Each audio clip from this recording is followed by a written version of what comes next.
Здравствуйте. Кто-нибудь есть в прямом эфире здесь у меня? Напишите, пожалуйста. Видно ли меня, слышно ли и есть ли кто-нибудь?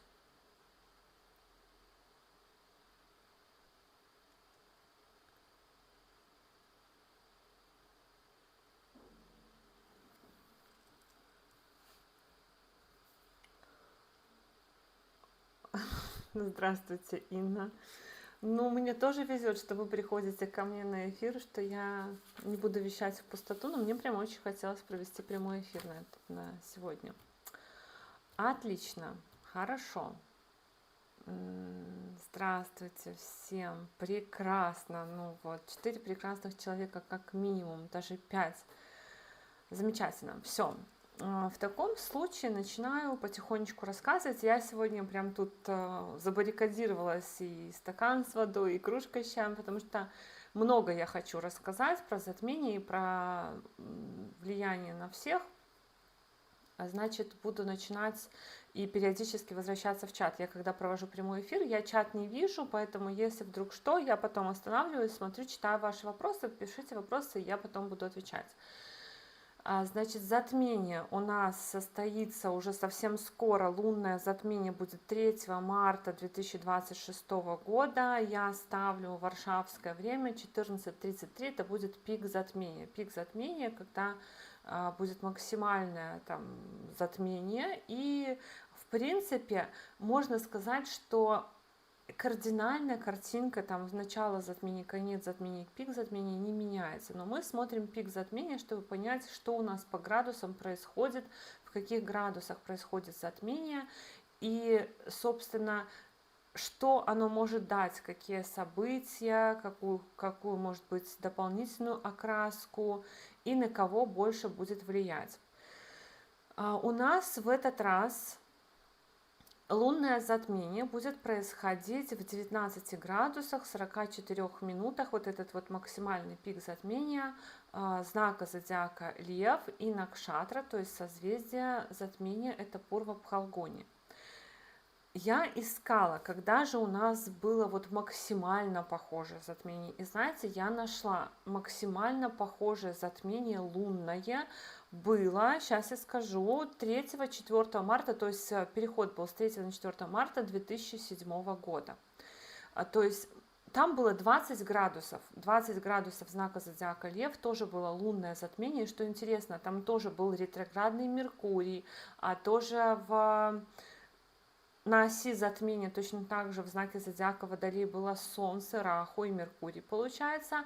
Марс близко был к оси затмения, Венера точно так же была в экзальтации, но Сатурн и Юпитер у нас были в других знаках, поэтому мы это не учитываем, но максимально очень похоже было затмение, поэтому в этом году затмение, которое у нас будет происходить 3 марта, оно может дать очень похожие события на те события, которые произошли после 3-4 марта, то есть это может быть прямо 3-4 марта, это может быть в течение полугода после 3-4 марта 2007 года. Я понимаю, что вы сразу как бы не вспомните, хотя я у себя покопалась в памяти, вспомнила, что было, и в принципе, ну, логично, да, по этой оси, которую затронула у меня затмение, и даже вот эта символика затмения, она тоже проигралась. Пурва Пхалгуни, Накшатра, она у нас, в принципе, такая, ну, я бы сказала, даже хорошая в каком-то смысле. В каком смысле она хорошая? У нее символика такая приятная, благоприятная, немножко ленивая, потому что символика Пурва Пхалгуни — это и кровать, и гамак, брачное ложе. И Пурва Пхалгуни, она, вот когда она проявлена в гороскопе человека, она самого человека наделяет такой богемностью в каком-то смысле слова. Что такое богемность? Я имею в виду, что человек — это не тот человек, который строго следует режиму, это не тот человек, который любит работать от заката до заката, и это не тот человек, который любит подчиняться каким-то строго ограниченным правилам. Пурва Пхалгуни наделяет человека желанием работать в удовольствие, жить в удовольствии. Пурва Пхалгуни, в принципе, вот когда она у человека проявлена, она делает человека таким немножко сибаритом и вот человеком, умеющим создавать праздник и ощущение вот этого отдыха. То есть это и массажисты, это и актеры, это и организаторы мероприятий, те, кто умеет сделать вот такой вот кайф создать. И, в принципе, само затмение в Пурва-Пхалгуни, оно может приносить такой результат, мы будем говорить по домам у каждого знака зодиака, но оно может приносить такой результат, как где-то меняется режим на более легкий в чем-то, то есть режим общения, режим работы, режим, может быть, у детей, режим в отношениях какой-то, то есть режим взаимодействия. Здесь есть еще история про официальные союзы и в первую очередь партнерские союзы. Но, как всегда, партнерство это не только муж, жена, парень, девушка. Партнерство это может быть партнерство в коллективе, партнерство с друзьями. То есть все равно Пурва-Пхалгуни, затмение в Пурва-Пхалгуни может давать такой результат, что что-то будет делаться вместе с кем-то. То есть может быть с кем-то в чем-то достичь союза. Может быть, даже на мировом уровне какой-то союз будет достигнут, заключен, потому что это одна из таких накшатр официальных договоренностей, официальных союзов, когда объединяются ради какой-то цели, ну, в первую очередь, партнерской. Пурва-Пхалгуни еще связана с тем, чтобы оставить после себя какой-то след. Это одна из таких накшатр, которая стремится дать нам желание оставить после себя след, не остаться незамеченным, не пройти как бы в этой жизни, то есть не просуществовать, не прожить такую жизнь, которая будет ну, просто не замечено никем, да, то есть что-то должно быть после нас, должно что-то остаться, и, может быть, что-то будет начато такое, что потом нас будет характеризовать как то, что мы создали, наш плод какой-то, потому что тоже один из символов Пурва-Пхалгуни, одно из значений Пурва-Пхалгуни – это плоды, которые мы оставляем после себя, либо плоды, которые мы получаем от наших, естественно, действий. Что остерегаться по Пурва-Пхалгуни, по затмению в Пурва-Пхалгуни, чего стоит остерегаться? Остерегаться стоит того, что мы храним то, что составляет нашу тайну, потому что какие-то наши тайны, если мы их будем плохо беречь, если мы будем о них там сильно распространяться, это может выйти наружу, это может стать достоянием других, какие-то личные секреты. Поэтому личные секреты желательно хранить так, чтобы они никому не достались. Если вы кому-то скажете, знаете, вот как есть же такое, что там, где знает два, там уже знают и все. То есть не надо никому никаких секретов доверять, если вы хотите, если вы заинтересованы в сохранении этих секретов. Также Пурва-Пхалгуни может давать такой результат, как может быть не очень просто получить то, что вы хотите. То есть нужно будет поработать над тем, чтобы получить то, что вы хотите. И очень хорошо нужно подумать на самом деле, а то ли это то, что вы будете, то, над чем вы будете, может быть, работать, то, к чему вы будете стремиться по этому затмению, а то ли это на самом деле, что вы хотите получить, действительно ли это то, что вы хотите и к чему вы идете, надо оно вам или не надо. Это такая вводная часть. Сейчас я посмотрю ваши вопросы, вводная часть по затмению. Сейчас посмотрю ваши вопросы и будем продолжать про градусы и кому что по затмению достанется.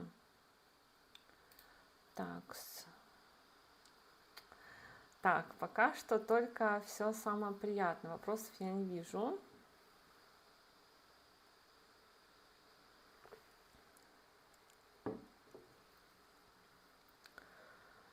Здравствуйте всем. Спасибо за комплименты, Сергей.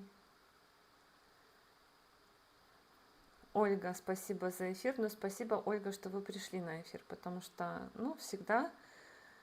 И это, кстати, очень сильно символично со знаком зодиака Лев, да, потому что если человек где-то выступает на сцене, да, Лев — это сцена.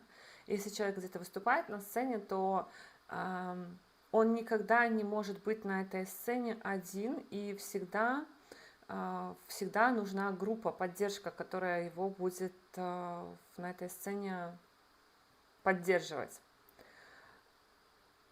Ну вот, да, я вот решила выйти в прямой эфир, потому что у меня была такая дилемма записать видео, как обычно я записываю, либо выйти в прямой эфир, и почему-то сегодня мне вот прям очень сильно захотелось выйти в прямой эфир, но сейчас еще остановка Меркурия, у нас же завтра начинается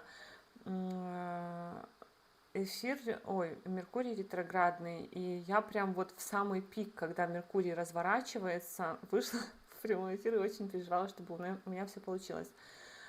4 года назад наткнулась на мошенников. А почему? С чем связано? С прямыми эфирами? Что кто-то ведет непрямые эфиры. У меня в этом году воровали видео с канала. Прям вот воровали видео с канала, не знаю, я уже об этом много раз говорила. У меня в этом году воровали видео, выдавали за свои, но просто пускали аудиодорожку, накладывали какую-то просто картинку, пускали аудиодорожку, выпускали, просто у меня забирали видео с прогнозами на месяц и выпускали, как будто бы это, ну, я не знаю, кто там был, да, как будто бы это их видео. Не знаю, конечно, какой в этом смысл.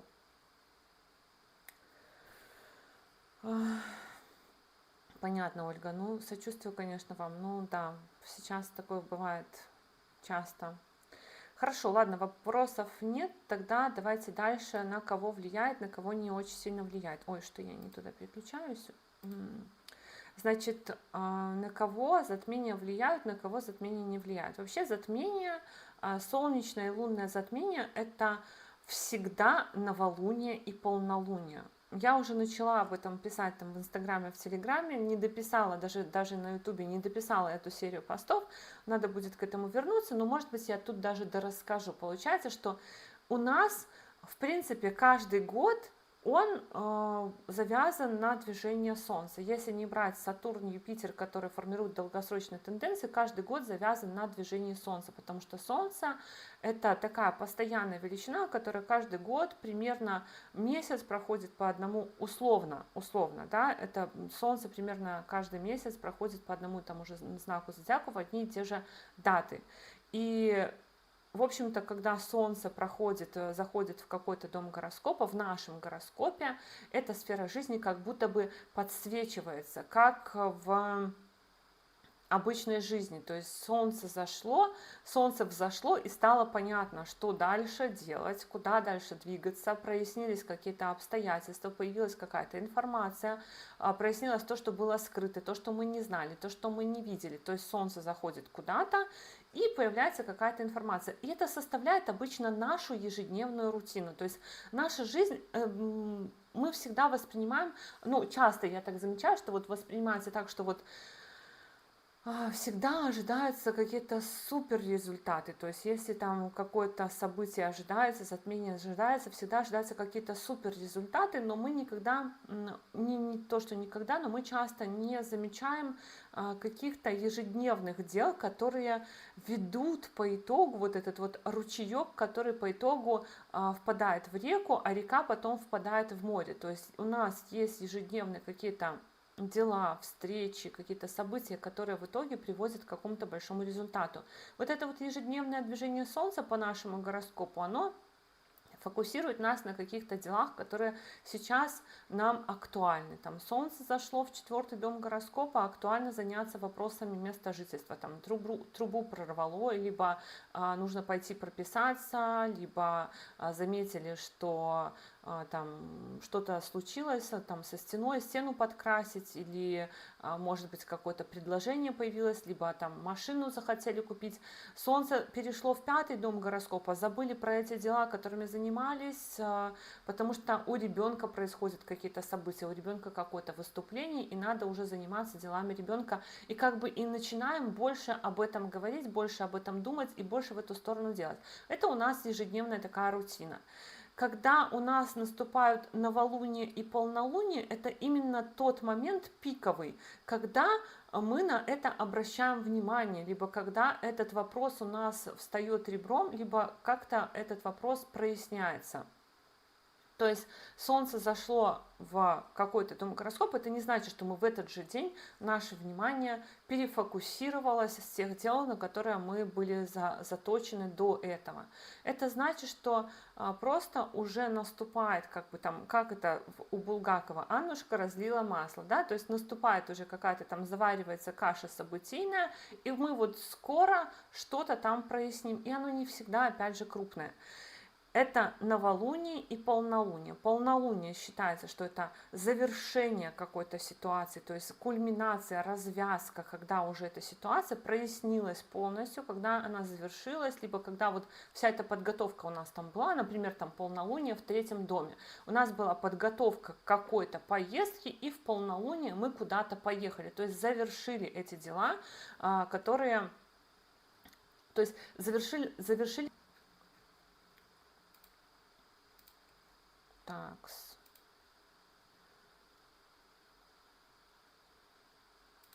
Напишите, пожалуйста, а то у меня было прервано соединение. Напишите, пожалуйста, вернулось ли все или не вернулось.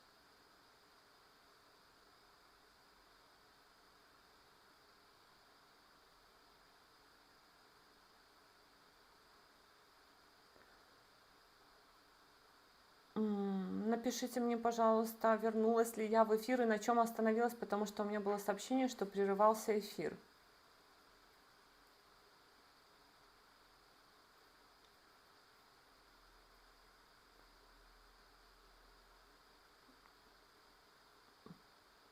Вернулась. А на чем прервалась, не подскажете?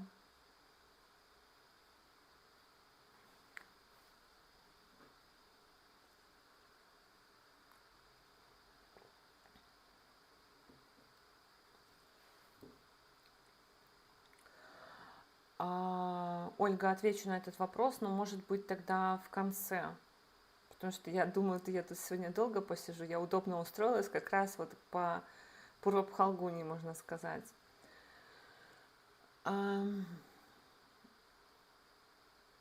Отлично, хорошо. Если короткое время совсем, то отлично. Значит, продолжаем про затмение. Ой, про полнолуние, новолуние. И вот полнолуние, новолуние, они создают нашу такую кульминацию той рутины, которая нам обещана. А затмение это уже более серьезная история с той точки зрения, что затмения уже обещают какие-то более важные для нас перемены. Это не просто поездка, да, это, допустим, получение какого-то документа важного. Это не просто рутинная там какая-то смена обстановки на работе, это уже смена работы, допустим, когда у нас там в 6-м доме гороскопа затмение происходит. Или же, когда у нас затмение в 5-м доме гороскопа происходит, это не просто мы сходили на концерт, а пошли на какой-то обучающий курс, либо пошли на какую-то, ну, либо в институт, допустим, поступили, да, либо у нас у ребенка судьбоносное событие, ребенок в институт поступает.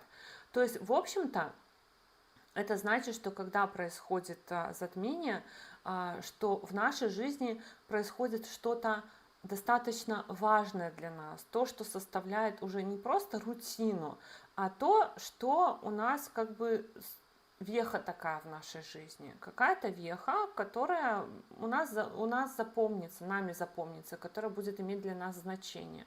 Потому что поход на концерт мы, может быть, и не запомним, а вот поступление на какой-то курс длительный, допустим, там полугодовой, мы запомним, потому что он нам даст какие-то знания, и это будет длительный процесс обучения. То есть затмение – это, по сути, те же самые новолуние и полнолуние, но подсвечивающие эту ось и говорящие о том, что сейчас вот здесь происходит самое важное. И здесь завязывается то, что будет иметь в дальнейшем какие-то последствия. Это не просто поездка, да, это не просто пустой разговор там с друзьями, какая-то встреча. Это что-то, что будет иметь какие-то последствия. И Солнечное затмение — это у нас новолуние, а лунное затмение — это полнолуние. То есть те же самые новолуние и полнолуние, только на оси Раху и Кету. Они как бы у нас затемняются, Солнце и Луна. И таким образом это та ось, которая сейчас для нас важна и на которой сейчас происходят какие-то важные перемены и будут происходить. В ближайшие полгода после затмения обычно эта ось у нас активируется. И, в принципе, я бы сказала, что все равно у всех какие-то более-менее события по этой оси будут происходить, потому что это все равно полнолуние и новолуние, но когда затрагиваются точки какие-то в гороскопе, тогда это будет иметь больший вес и будет иметь большие последствия. Значит, как для себя мы определяем? Вот если вы смотрите трансляцию горизонтальную, вертикальную, наверное, вы не будете этого видеть. Сейчас я проверю горизонтальная трансляция. Да, горизонтальная трансляция у вас, скорее всего, это будет видно. Для вертикальной трансляции, возможно, не будет видно, но ну что поделать. Это мне вот предлагает YouTube делать одновременно трансляцию. Она должна демонстрироваться и на телефонах, если смотреть, и на компьютере и так далее. Значит, как мы проверяем, что в вашем случае будет работать, то есть будет ли у вас какое-то сильное влияние, какие-то такие судьбоносные последствия, да? Либо будут какие-то мелкие события по этому затмению. И что еще дополнительно, что самое важное, потому что у нас планеты ходят по кругу, и они ходят по кругу по нашим планетам. То есть если мы посмотрим, вот так вот я покажу, не знаю, будет ли у вас видно, но, допустим, условно, если бы вы смотрели на свой гороскоп, да, эти планеты идут по вашим планетам в гороскопе. По вашим планетам ходят в гороскопе, и если ваши планеты попали на эту ось затмения, то они тоже как бы затмеваются, и они тоже будут стремиться дать какой-то результат по себе. Значит, как мы проверяем? Мы в своем гороскопе, не в гороскопе, который сейчас я построила на 3 марта 2026 года. В своем личном гороскопе мы проверяем, есть ли у нас планеты на оси затмения. И мы будем делать самое простое упражнение. Если кто не знает, vedichora.ru.com, очень хороший сайт. Я потом даже, не знаю, может быть, сейчас здесь в чате получится у меня написать или нет. Ну, давайте я попробую написать здесь в чате. .ru. Там все очень просто, очень понятно, как построить свой гороскоп, как, ну, элементарно. То есть, если вы не знаете точное время своего рождения, тогда хотя бы стройте на 12:00, допустим, на то время, которое вы знаете, и смотрите лучше тогда от Луны гороскоп, то есть поставьте в первый дом гороскопа Луну. Как это делать? Это вот там тоже можно поставить в первый дом гороскопа, то есть и там можно даже лунную карту выбрать. В Vedichora, когда вы строите, здесь такой треугольничек, и можно в этом треугольничке выпадающий список выбрать Луну, МО. Получается, будет лунная карта, и вы от лунной карты тогда лучше смотрите, если вы не знаете свой асцендент, не знаете свой восходящий знак. Ну, значит, как мы делаем? Что мы делаем? Мы строим свой гороскоп и смотрим в этом гороскопе, а если у нас планеты в нашем гороскопе в знаке зодиака Лев и в знаке зодиака Водолей. У нас затмение будет в 19:44 Лев, поэтому мы отсчитываем 3 градуса. Это максимально, что будет вот прям существенно значительно. 3 градуса обратно и 3 градуса вперед. То есть минус 3 градуса, это получается 19 минус 3 будет 16:44. Ну, допустим, там 16:44, 16:40 до 22:40 примерно Льва и Водолея. Получается, что если у вас планеты в 16:40 Льва, 22:40 Льва, 16:40 Водолея, 22:40 Водолея. Это даже 22, наверное, это много.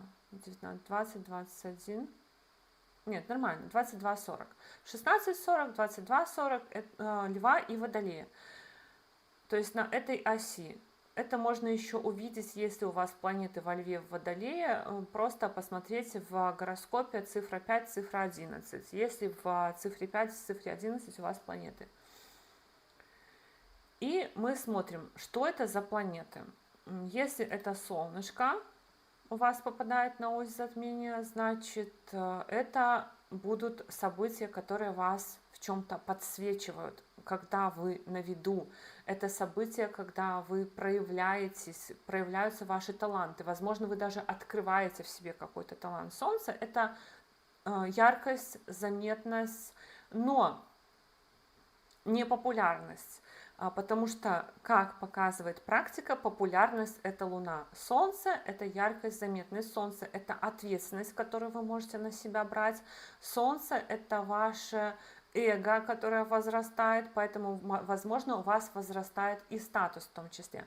Также Солнце – это события, связанные с отцом, с руководителем на работе, с органами власти. То есть, может быть, необходимо какие-то в органах власти решать вопросы.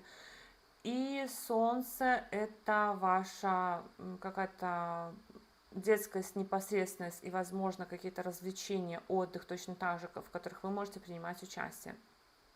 Если на градусах затмения у вас Луна, значит, это какая-то материнская энергия, которая в вас может проснуться, но эта материнская энергия, она может проявляться в том, что вам необходимо за кем-то ухаживать, за кем-то присматривать. Точно так же Луна может давать и события в сфере родительства, потому что когда включается Луна, то мы включаем, ну, не то, что мы включаем, да, но у нас проявляется такая вот энергия заботы, мы должны о ком-то заботиться. Это может быть забота о близких, это может быть забота о домашних питомцах, это может быть забота о детях, о ком-то. А помимо этого, Луна – это, в принципе, такая наша энергия актерства какого-то, энергия эмоций, то есть может быть очень эмоциональный период, ближайшие полгода, когда вам нужно проявлять свои эмоции, либо вы будете учиться проявлять, либо вы будете как-то со своей психикой справляться. Луна – это мама, это события, связанные с мамой, это события, связанные с тем, что мы с мамой можем встретиться, либо с мамой больше проводить времени, либо как-то вот по-другому еще взаимодействовать с мамой. То есть вы смотрите у вас тоже, да, что еще может быть.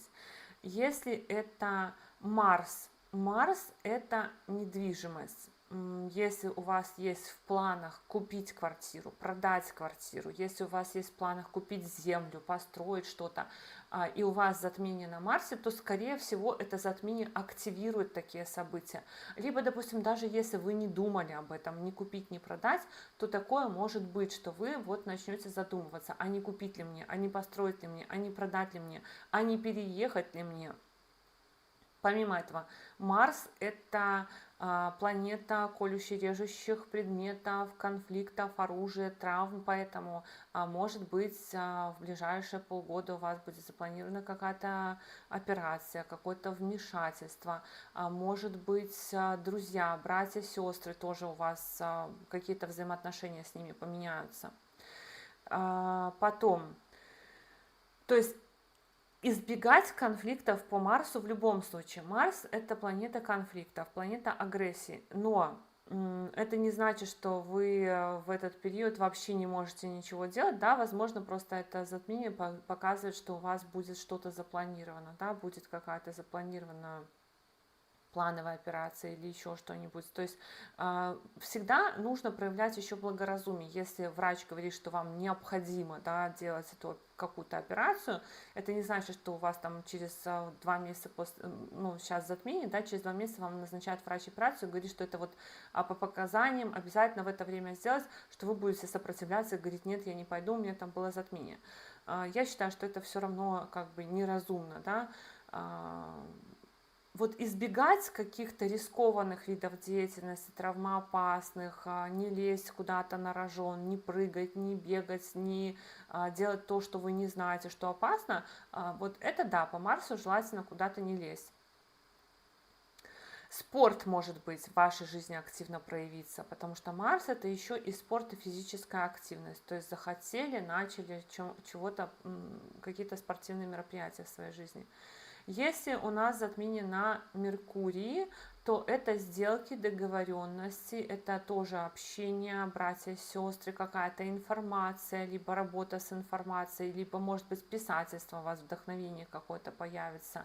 А Меркурий это любые договоренности, бизнес может быть. Кстати, по Марсу тоже бизнес очень даже может открываться. Бизнес. Марс, он тоже очень предпринимательский, как и Меркурий. Он тоже предпринимательский, может давать какие-то предпринимательские инициативы, но по Меркурию остерегаться мошенников, потому что Меркурий это все-таки такая планета, которая у нас связана с хитростью. Что еще по Меркурию? Меркурий у нас в том числе за гаджеты отвечает, и может быть, например, вы купите какой-то телефон себе, купите себе какой-то компьютер, то есть технику обновите, тоже может быть по затмению на Меркурий. Юпитер это деньги, Юпитер это дети, Юпитер это большие деньги, да, это не просто что-то мелкое. Юпитер это может быть какая-то премия, выплата, но и вы тоже можете что-то покупать, тратить деньги, то есть затмение на Юпитере указывает на значительное изменение баланса в вашем, на вашем счете, допустим, да, то есть значительное изменение баланса, как в плюс, так и в минус. Может быть, вам приходится какая-то премия, может быть, вам назначается какой-то грант, если вы там ожидаете какой-то пособие и так далее. Но и крупные траты, крупные покупки. Если затмение на Юпитере, это точно так же может означать и смену работы, либо должности, потому что у вас меняется финансовый уровень, и, соответственно, может быть и меняется должность в зависимости от того, ну, то есть не в зависимости от того, то есть может быть такое, что меняется должность, и из-за этого у вас меняется финансовый уровень. Но, как я сказала, это еще может быть зачатие, рождение ребенка, поступление на учебу. В женском гороскопе затмение на Юпитере может давать какие-то судьбоносные знакомства, перемены в личной жизни. Может быть изучение иностранных языков, начало учебы с репетитором, какие-то экзамены.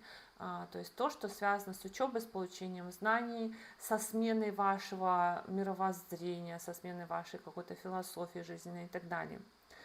Венера это у нас планета партнерства, поэтому затмение на Венере неизбежно вызывает перемены в партнерстве, то есть это может быть и встреча с кем-то, судьбоносное какое-то знакомство, но и в обратную сторону тоже это работает. Но это не значит, что это обязательно свадьба, либо обязательно развод. Это может быть какие-то значимые события в жизни партнера, то есть это затмение показывает, что у партнера сейчас происходит более серьезное какие-то перемены, чем у вас. Но это может быть и партнерство, когда вы что-то делаете вместе. Партнерство это даже когда вы за компанию идете с кем-то куда-то учиться, либо вы за компанию с кем-то переезжаете в другую страну, либо вы за компанию еще что-то делаете, это тоже партнерство. Партнерский бизнес это партнерство, ваши клиенты это партнерство, ваши коллеги по работе это партнерство. Кроме этого, Венера, она тоже про деньги, но она еще и про красоту, про внешность, поэтому затмение на Венере может давать желание очень сильно себя изменить, очень сильно себя преобразовать. Затмение на Венере может дать и любовь, может дать и какое-то занятие творчеством, то есть точно так же пошли, начали заниматься каким-то хобби. И Венера еще про деньги, тоже могут быть перемены в финансах. Сатурн это статус, это карма, которая нас находит, если мы что-то делаем не так, но и это и в плюс, и в минус работает, то есть по Сатурну и в плюс, и в минус мы можем получать, но, конечно, если мы что-то делаем не так, и затмение на Сатурне, то нас может ожидать какое-то воздаяние за наши какие-то проступки. Затмение на Сатурне может менять статус, но и здоровье тоже очень важно, когда затмение на Сатурне, но и здоровье тоже очень важно. И вредные привычки, и режим дня. По Сатурну, затмение на Сатурне можно очень хорошо избавиться от вредных привычек, от всего, что плохо в нашей жизни, что мы делаем не так, да, где-то перетерпеть и так далее, потому что Сатурн это труд, дисциплина, по Сатурну может и работа меняться, и серьезно заниматься здоровьем. Если затмение у нас на оси Раху и Кету, то есть в вашем личном гороскопе Раху и Кету находится на оси Лев, Водолей в данном случае, это значит, что для вас это время, ближайшие полгода, то есть в принципе вот эти 1,5 года, когда Раху и Кету находятся в этом положении, это возврат узлов, это для вас судьбоносно и происходит для вас точно, ну, как бы в эти 1,5 года, это уже не значит, что в эти полгода после сейчас затмения, а уже, возможно, у вас уже что-то произошло, судьбоносное такое, то, чего вы ждали, либо не ждали, но оно уже, возможно, произошло, либо еще произойдет, потому что у нас практически до конца года еще Раху и Кету будут на этой оси. И, в общем-то, когда у нас происходит возврат узлов, это всегда тоже такой важный промежуток нашей жизни, важный этап. Так, про затмение на планетах я поговорила, сейчас посмотрю ваши вопросы. Ой, не туда. Что у Скорпиона по переезду? Еще пока что ни про какой знак, я еще пока что общие рассказываю. Как приятно, сегодня прям вообще так много людей в прямом эфире, вообще обалдеть. Девы хитрые, ну девы, а чего девам не быть? Почему вообще в принципе девы хитрые? Ну девы хитрые, конечно, девы умные, поэтому девы хитрые. Ну, дев Меркурий, да, управляет, конечно. Девы, напишите, пожалуйста, еще, всем ли меня не видно?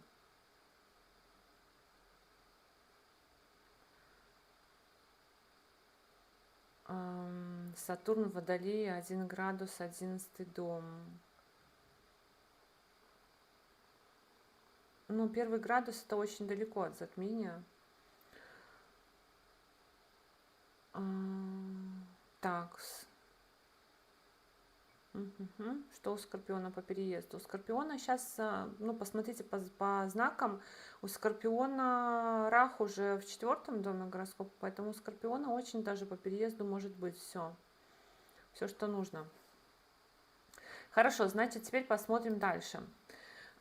Про какие караки у нас идет речь здесь. Если у нас затмение мы по планетам посмотрели, дальше мы должны посмотреть, на какую караку попало затмение, потому что это еще один смысл, который мы можем вытащить из этого затмения. Точно так же смотрим в своем гороскопе ту планету, которая попала на ось затмения, и смотрим вот это вот буковки рядом с планетами. В Ведик Хора это будет под гороскопом. Ну, все зависит от того, в какой программе вы будете смотреть, но в Ведик Хора это будет под гороскопом. Градусы, не градусы, а караки, которые попали у нас на затмение.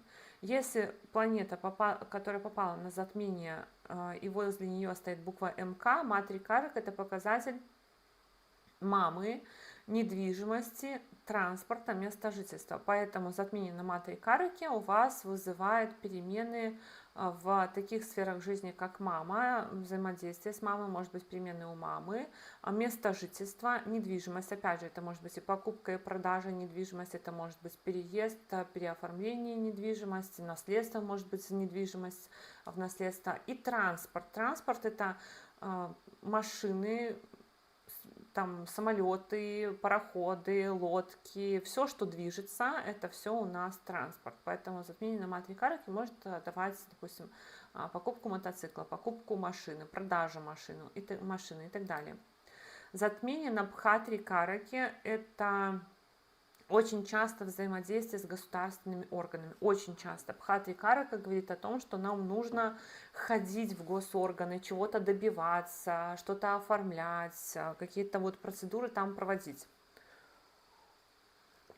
Но Бхатри Карака это точно так же, помимо органов власти, это, ну, власть вы должны понимать, да, это те люди, которые наделены законом на что-то, и с ними лучше не спорить. То есть затмение на Бхатри Караке, оно нас сталкивает, можно сказать, лбами с какими-то представителями власти. И когда у нас затмение на Бхатри Караке, это серьезно, это значит, что нам надо все делать строго по букве закона. У нас, возможно, появляется шанс на разрешение какого-то вопроса, который у нас тянется, по документам, по каким-то тяжбам, по каким... То есть, если у вас есть судебные дела, Бхатри Карака это точно так же может относиться к судебным делам. Если у вас есть какой-то спорный вопрос, который тянется, если у вас есть вопрос, который вот по документам вы не можете никак решить, если у вас есть вопрос, который вы никак не можете решить, попасть в какое-то учреждение, да, пробиться куда-то, в какую-то там очередь впихнуться, например, там на квартиру или еще что-нибудь, затмение на Бхатри Караке, оно может помогать вот решать какие-то такие вопросы. Плюс Бхатри Карака это руководитель на работе, поэтому с руководителем на работе какое-то может быть взаимодействие. Либо может быть такое, что, например, меняется руководитель на работе, но обычно это имеет для нас какой-то смысл. Допустим, меняется руководитель на работе, и из-за этого меняется наш функционал, либо меняется руководитель на работе, и из-за этого мы хотим уволиться после этого, либо наоборот меняется руководитель на работе, который становится к нам лояльнее. То есть обычно для нас это имеет какое-то значение. Помимо этого, Бхатри Карака это братья, сестры, друзья, то есть перемены в дружбе могут быть, и перемены в отношениях с братьями и сестрами, у друзей, у братьев и сестер, и документы, может быть, если вы ждете очень долго оформления каких-то документов, то вы можете получить какие-то документы. Если у вас затмение на Гнати Караке, ГК буквы, Гнати Карак это враги, долги, болезни.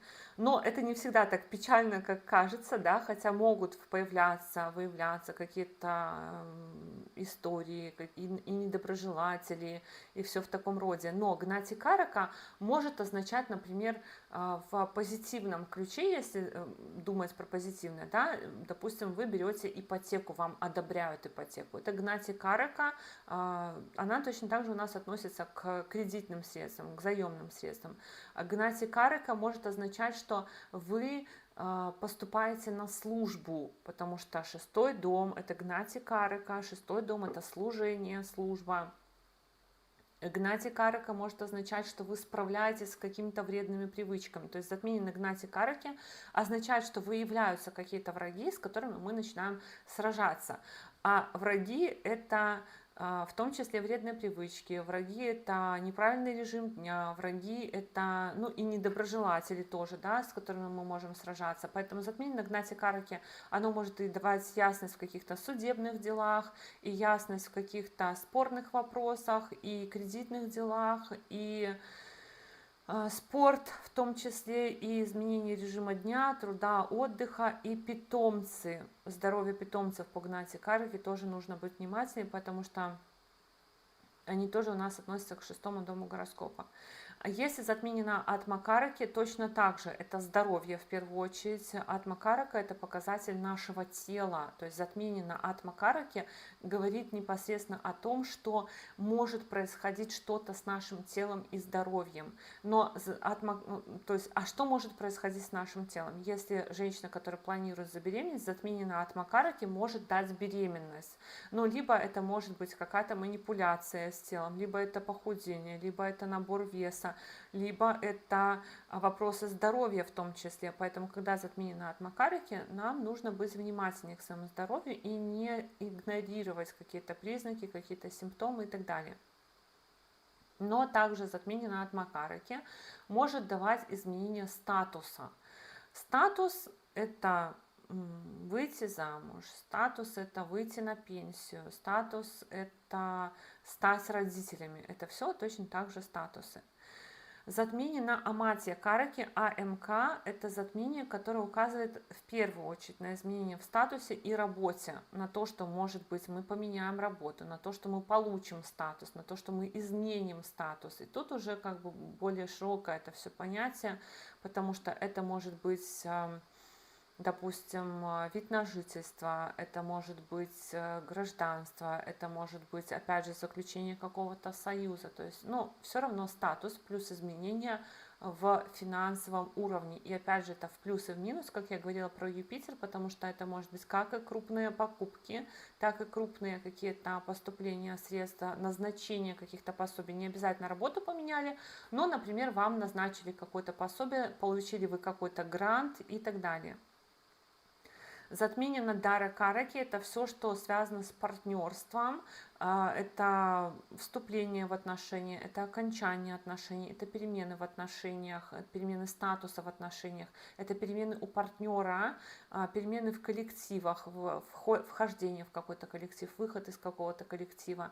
И Дара Карака — это в том числе клиенты наши и коллеги по работе, по команде и так далее. То есть перемены в любом виде партнерства.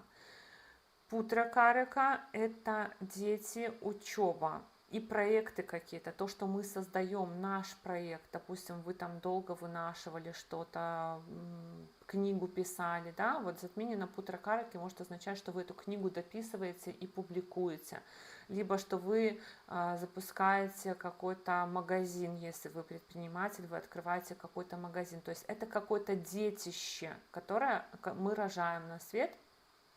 И оно не обязательно должно быть из плоти и крови. Это может быть запуск сайта, запуск любого абсолютно нашего проекта, это Путра Карака. Точно так же, как и пойти учиться. Да? И это, как я говорила, это не просто на концерт сходить, это что-то уже более значимое в нашей жизни. С караками разобрались. Сейчас по вопросам и начнем про все знаки зодиака. Давайте.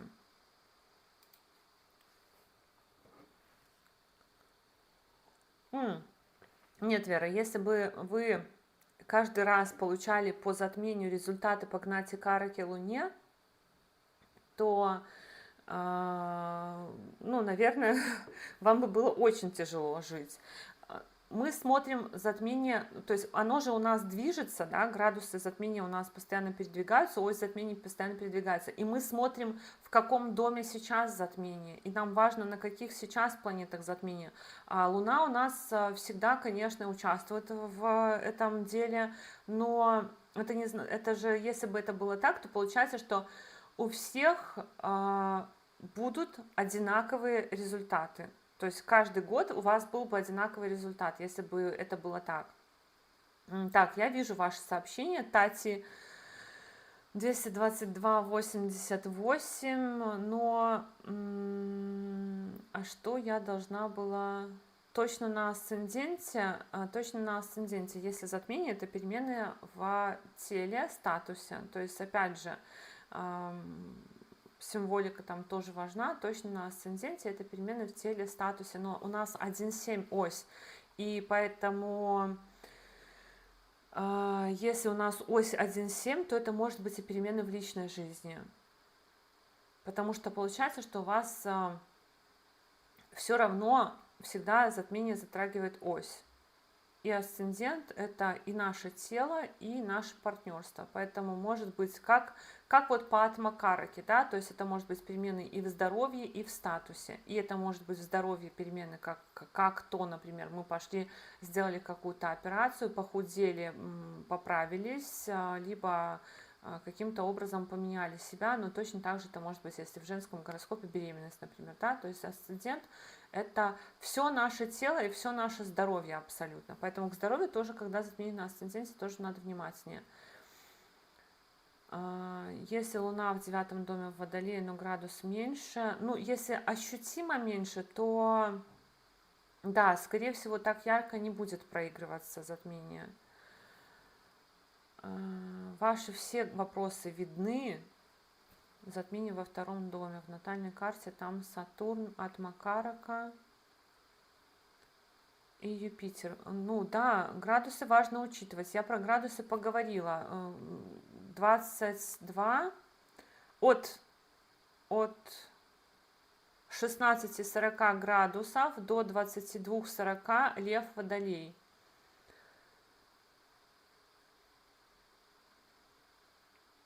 Мы учитываем транзиты по натальным планетам. Про Сатурн я сказала, что если затмение на Сатурне, если вы что-то делали неправильно, то есть, допустим, затмение на Сатурне часто у тех вот публичных людей, которые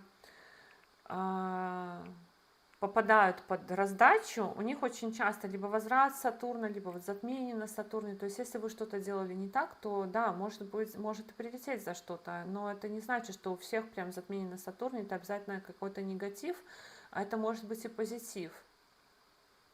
Но все зависит от того, еще помимо этого, как вы к этому затмению подошли, с чем. И по Сатурну тоже могут быть очень хорошие результаты на самом деле. По Сатурну вы можете получить какой-то статус хороший, по Сатурну вы можете получить должность, например, на работе. Сатурн вы вознаграждает в том числе. По Навамше не надо ничего смотреть. Смотрим только по D1. Так, ну что, Марина, посмотрите по градусам. Марина Балацкая, затмение во втором доме гороскопа. Посмотрите по градусам. Если у вас Сатурн и Юпитер попадают под градусы затмения, то тогда у вас будут результаты по Сатурну и Юпитеру. Если не попадают, то тогда, скорее всего, ничего такого не будет значимого. Статус, да, может быть ВНЖ. Сейчас будем еще говорить про дома. Все, на вопросы я ответила. Давайте продолжать. И теперь мы начнем с Овна. У Овнов затмение очень-очень-очень прям соответствует символике затмения, потому что у нас затмение в Пурва-Пхалгуни, у Овнов затмение в пятом доме гороскопа, а смысл Пурва-Пхалгуни — это отдых и расслабление, получение каких-то плодов, поэтому для Овнов прям затмение такое, которое может принести, во-первых, в принципе, по пятому дому гороскопа какие результаты? Это учеба, дети, зачатие, рождение детей. Это может быть рождение какого-то проекта, плода какого-то своего труда.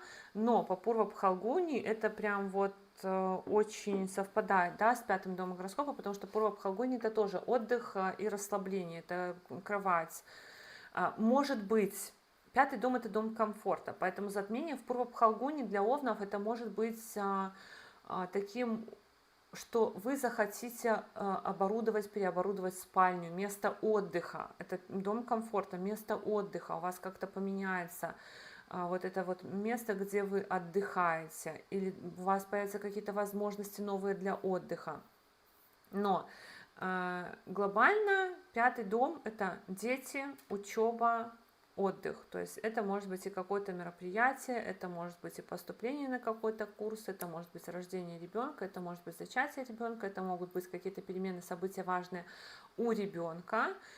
И что еще по Пурва-Пхалгуни, это может быть что-то, что связано с партнерством. То есть не просто, допустим, вы идете куда-то или едете на какой-то значимый для вас концерт или на какое-то значимое мероприятие, либо вы где-то выступаете, потому что затмение в пятом доме гороскопа может давать и публичность, публичные выступления какие-то. Пока я говорю, если есть овны, лунные, либо просто овны, напишите, пожалуйста, если у вас планы, задумки, планируется ли у вас что-то на ближайшие полгода по пятому дому гороскопа. И вот если говорить про Пурва-Пхалгуни, она как бы дает в какой-то степени и союз, да, и какой может быть союз по пятому дому гороскопа. То есть вы, например, выступаете с кем-то парно, вы что-то создаете с кем-то парно, у вас есть какая-то компания, у вас есть друг, у вас есть партнер, с которым вы создаете, например, продукт своего труда. Вы выпускаете какую-то игру, вы выпускаете какую-то книгу, и вот, возможно, вы будете что-то делать в соавторстве, то есть у вас будет какой-то ребенок, который будет, ну, обычный ребенок, он, конечно, рождается в соавторстве, да, то есть обычный ребенок, он не рождается от одного родителя. А вот творческий ребенок, он может рождаться от одного родителя, но Пурва-Пхалгуни как бы намекает на то, что здесь может быть какое-то соавторство, и вы что-то будете делать с кем-то в соавторстве, и это что-то может быть в том числе вот создание какого-то проекта, продукта своего труда, либо, допустим, какой-то магазин совместный открыть, либо какую-то песню вместе написать, либо книгу какую-то написать, либо выступить где-то совместно вдвоем, на какую-то презентацию совместную сделать и так далее. Либо вместе с другом каким-нибудь поступить куда-то на учебу, да, то есть за компанию будет очень хотеться что-то сделать, но может быть так, что вы даже и не планируете, а вас кто-то за компанию с собой берет. Вы заключаете таким образом официальный как бы союз, с кем-то идете вместе. А если вы студент, вы поступаете, едете поступать в другую страну со своим другом, со своей подругой и так далее. Но, в принципе, затмение в Пурва-Пхалгуни, в творческой накшатре, оно может давать и творчество, очень много творческих каких-то результатов, то есть какое-то увлечение творчеством и так далее. В общем, у овнов такое, можно сказать, затмение, которое прям вот очень совпадает с домом гороскопа, где оно проходит. Овны, от вас какие-нибудь комментарии будут у нас или нет? Лунный Овен, планируется выступление. Ну, вот это выступление, оно может вам как-то...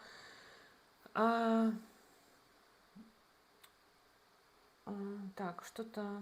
Если Луна в 9 доме... Я на этот вопрос отвечала. Если Луна в 9 доме, но градус ниже, то есть, скорее всего, не будет таких значимых событий, которые там могут дать долгосрочный результат. Потом... Лунный Овен, планируется выступление. И вот это выступление, оно может дать какой-то долгосрочный эффект. То есть вы выступили, вас заметили. Либо вы выступили, и у вас появился какой-то партнер, да, в дальнейшем. Либо вы выступили в партнерстве. Для Девы Марс в Водолея. По затмению воедино. Для Девы Марс в Водолея, Игнатий Карака. Ну так Марс и Игнатий Карака, они очень даже сильно между собой соединяются, потому что, например, Марс это спорт, Игнатий Карака это тоже спорт, либо Марс это недвижимость, Игнатий Карака это боже мой, кредиты, да, то есть ипотека какая-то на недвижимость, может быть погашение, например, ипотеки, либо Марс это споры, Игнатий Карака это судебные какие-то споры. По Солнцу, если вы знаете свой асцендент и Луну, то вам достаточно этого. Больше не нужно еще по Солнцу, потому что, в принципе, ну, очень все начинают путаться, когда начинается соединение по Солнцу, по Луне, по асценденту, там это еще друг другу начинает противоречить, и тогда вы ничего хорошего для себя не вынесете. Значит, про овнов разобрались. Давайте к тельцам перейдем. И с тельцами будем разбираться. А тельцы потом можете мне написать, что у вас вообще планируется, не планируется. У тельцов очень такая история длительного характера, потому что у тельцов еще и Юпитер в 3-й дом гороскопа тут туда-сюда заходит, выходит, заходит, выходит, а 3-й дом он тоже связан с переездами, в принципе, и с поездками, и с получением какой-то информации, которая на все это дело влияет. Значит, затмение у тельцов в 4-м доме гороскопа. И, как я уже сказала, Пурва-Пхалгуни, она у нас партнерская, и у тельцов очень многое может зависеть от партнерства, и в том числе это затмение, оно может давать результат по 4-му дому гороскопа, связанный с тем, какое будет решение принято у партнера, либо в партнерстве. 4-й дом – это дом места жительства, транспорта, недвижимости, дом мамы, дом внутреннего ощущения счастья. Во-первых, затмение затрагивает наше внутреннее ощущение счастья, и это у нас психика. Психика, психология, и вот это внутреннее ощущение счастья, оно часто, когда оно затронуто, да, это выглядит как не могу найти себе место, не могу себя никуда пристроить. И 4-й дом гороскопа задевается этим затмением и может у тельцов всколыхивать такие вопросы, да, не могу, не знаю, не знаю, куда себя деть, что мне делать дальше, как бы, как какая-то развилка, на которой я стою и не знаю, куда мне идти. Значит, что может быть еще по затмению в 4-м доме гороскопа у тельцов? Перемены в месте жительства в ближайшие полгода, перемены в недвижимости, транспорте, это точно так же там покупка-продажа недвижимости, покупка-продажа транспорта, покупка-продажа какой-то земли, прописка, перепрописка, переобустройство, переоборудование, перемены в отношениях с мамой.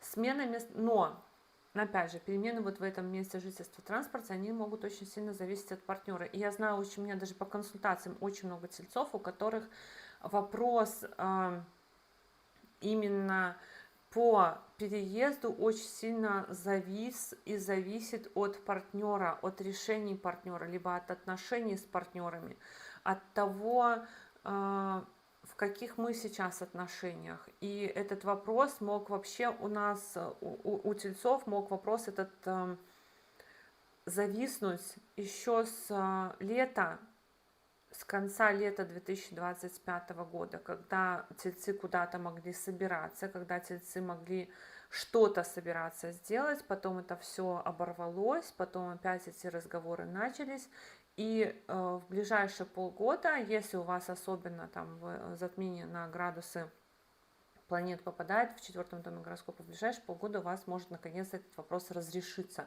что вы наконец-то вот уже все собрались в путь, дорожку. То есть затмение в 4-м доме гороскопа, оно в первую очередь про место жительства, если у вас, про место жительства, про транспорт. Если у вас есть какие-то планы, то, скорее всего, по результатам затмения вы это получите. Но точно так же это может быть связано с партнерством. С партнерством, но точно так же вы можете получить какие-то плоды по 4-му дому гороскопа. А плоды это что по 4-му дому гороскопа? Например, сдавать квартиру и получать от этого деньги, сдавать машину в аренду и получать от этого деньги. Плоды это условно вы можете задуматься о какой-то пристройке к дому, где вы живете. То есть сделать что-то, чтобы ваше место жительства, ваша недвижимость, ваш транспорт приносил какой-то доход, либо приносил какой-то результат с точки зрения, опять же, как будто бы вот это вот отпочковывается, да, то есть какой-то плод. Тельцы, от вас вопросы по вашему затмению. Пишите, пожалуйста, пока я еще договариваю. И что еще? У тельцов еще это ось 4-10, то есть место жительства и работа и статус. Поэтому вопросы, связанные со статусом, тоже могут решаться. Это статус и смена работы может быть, и переход на какую-то другую должность. И точно так же этот статус может быть в личной жизни решаться, потому что затмение у нас активирует вопросы, связанные с партнерством, с официальными союзами даже.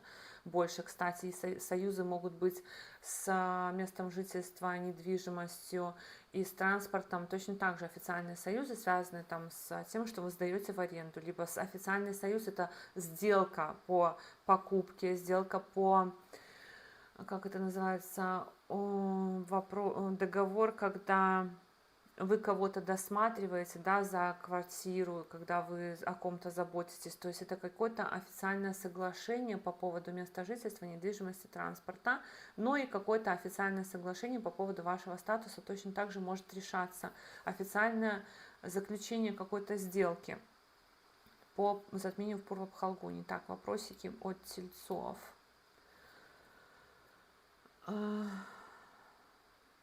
Если в точке затмения Юпитер, период, который идет, это имеет какое-то значение, ну, конечно, да, по Юпитеру будут результаты. Ну, смотрите еще по дому, которым он управляет, тоже вы можете. Затмение работает только в течение полугода, после затмения или до него тоже. Ну, смотрите, у нас просто получается так, что ось Раху и Кету, она движется и 1,5 года стоит в одном знаке зодиака, ось Раху и Кету, 1,5 года. И у нас затмение происходит же на оси, грубо говоря, Раху и Кету. То есть затмение это когда у нас Солнце и Луна рядом с осью затмения, и рядом с осью затмения у нас образуется полнолуние и новолуние. И получается, что 1,5 года по одному дому и знаку. Но в разных накшатрах, то есть разная символика этого затмения, разные результаты еще накшатры добавляют. А так, конечно, у нас 1,5 года эта ось как бы, ну, когда заходит Раху, у нас начинается движуха. У нас начинается движуха по этой оси, потому что Раху это сильное желание, и мы начинаем ощущать чаще всего, что мы очень сильно вдруг ни с того ни с сего, допустим, захотели переехать, или вдруг ни с того ни с сего захотели поменять место жительства, или вдруг ни с того ни с сего до этого мы хотели чего-то другого, и вдруг ни с того ни с сего у нас Раху заходит в какой-то дом гороскопа, мы начинаем хотеть чего-то. А то, что мы начинаем хотеть, то, естественно, мы туда начинаем двигаться, мы начинаем там что-то менять. Но это не значит, что мы именно захотели, да, может быть, нам кто-то что-то сказал, какую-то идейку подкинул, и мы начинаем в эту сторону думать, и, естественно, где фокус, где внимание, там и результат. Мы начинаем об этом как бы думать, мы начинаем к этому готовиться, мы начинаем это делать. Но это не значит, что мы беспрепятственно это получаем. Может быть, мы просто повозимся, допустим, и у нас ничего не получится, у нас не будет этого результата, потому что еще пока что не созрела для нас эта карма. Но все равно получается, что 1,5 года у нас будет какая-то возня, грубо говоря, по этому дому и знаку. Вот. Смена места жительства, непонятно куда двигаться, завтра пригласили на собеседование, да, телец. Да, у тельцов вот такая вот история, что, во-первых, внутреннее ощущение счастья, уволились, новое место работы в другой город, с лета 2025 продать квартиру, все зависло. Ну вот оно, скорее всего, Ольга, будет уже двигаться к завершению, потому что уже в этом году заканчивается стояние Раху и Кету на этой оси, они будут уже перемещаться в другой дом и знак, и получается, что у тельцов Кету перейдет в... Так, сейчас я сориентируюсь по памяти. Так, Кету перейдет, получается, в 3-й дом гороскопа. А Кету в 3-м доме гороскопа, если вот особенно у вас еще продажа квартиры с переездом, то, скорее всего, то есть если вы еще планируете переехать, то, скорее всего, вот это все у вас завершится до конца года, потому что Кету в 3-м доме гороскопа, он как бы меняет наше окружение. И у вас может быть смена, опять же, ну, либо вы, допустим, продаете и переехали на съемное, продаете и собираетесь покупать после того, как вы продаете, у вас как бы Кету, когда зайдет в 3-й дом гороскопа, он, во-первых, там какие-то по документам может давать перемены, во-вторых, он может давать то, что вы меняете окружение, как бы опять переезжаете, то есть если вы будете опять покупать что-то. Если нет планет в знаке Льва и Водолея, затмение не то чтобы отменяется, но оно может не давать такого значительного результата, да, судьбоносного, который у вас там останется на годы, то, что вас там определит какие-то дальнейшие действия. Может, вы просто, допустим, просто сходите на концерт, хорошо отдохнете, просто встретите какого-то человека, просто у вас получится какой-то документ, но это не будет такой судьбоносного характера иметь. Ну и только если у вас не в градусах затмение, а асцендент этого дома, на котором находится. Вот я про это, кстати, не сказала. В Водолее никого нет, а управитель в 10-м доме в Рыбах. Сейчас очень тяжело собраться, полюбить работу, делать через «не хочу». То есть получается, что затмение в 9-м доме гороскопа, да, но Сатурн в 10-м доме. Если мы говорим про управителя Водолея. Ну, тяжело, когда Сатурн идет по 10-му дому гороскопа. Рента. Рента это, видимо, про тельца, да? То, что рента под большим... Спасибо по поводу моего подхода к астрологии. Спасибо большое. Да, мне очень нравится. Ну, если будет у меня еще силы, я потом расскажу, как я перешла в ведическую астрологию в конце. Ну, давайте дальше идем про близнецов разговаривать. Близнецы, ваши вопросы пишите, там я вижу уже у близнецов есть вопросы. Близнецы, Значит, затмение в третьем доме гороскопа. Близнецы у нас могут ждать каких-то документов, близнецы могут ждать каких-то решений, возможно, да, какие-то навыки могут получать. Значит, затмение в третьем доме. Третий дом — это дом документов. Я уже, чтобы не сбиваться, документов, братьев и сестер, друзей, хобби, каких-то навыков. То есть третий дом — это дом навыков и наших социальных связей, социальных сетей. Допустим, если вы блогер, то это ваш дом гороскопа, третий дом гороскопа. Это те люди, с которыми мы можем, до которых мы можем дотянуться, которым мы можем написать личное сообщение, с которыми мы можем запросто созвониться, встретиться, пообщаться. Вот это третий дом гороскопа. Но и документы, все бумажки, которые дают нам чего-то, какое-то право, какое-то наименование, это все наши документы, наши бумажки. И вот у близнецов затмение в третьем доме, в доме документов, поэтому по результатам затмения близнецы могут получить какую-то бумажку, какой-то документ, который дает право на что-то. Могут пойти на какие-то курсы, опять же, за компанию с кем-то. То есть не просто пошел на курсы, сам решил, а, например, сам решил, ну ладно. Например, вам предложил друг или подруга: пойдем со мной на курсы, пойдем со мной там учиться водить автомобиль, пойдем со мной на курсы иностранного языка, пойдем со мной на курсы маникюра, педикюра, наращивания ресниц, на курсы астрологии, еще куда-то. Вот вы можете пойти в ближайшие полгода на какие-то курсы за компанию, либо получить какую-то бумажку, но точно так же за компанию. Мне эта бумажка не нужна была, я решила пойти и получить. Навыки какие-то точно так же. Открыть за компанию какую-то, запустить социальную сеть, либо в партнерстве запустить какой-то блог. В партнерстве, то есть, допустим, вместе с подругой или с другом вести какой-то блог, какую-то социальную сеть. Вот это вот про близнецов. Третий дом — это дом коротких поездок, поэтому очень-очень часто бывает такое, что затмение в третьем доме гороскопа, оно дает нам старт тому, что мы вот начинаем ездить, да, то есть если вы не водили машину, вы, может быть, начнете водить автомобиль, то есть вы, может быть, получите право на управление автомобилем, начнете водить, начнете ездить за рулем. Может быть, начнете ездить с кем-то за компанию, то есть будет у вас там человек, который будет проверять, как вы ездите, поддерживать вас, помогать вам и так далее. Может быть, кто-то вас будет учить.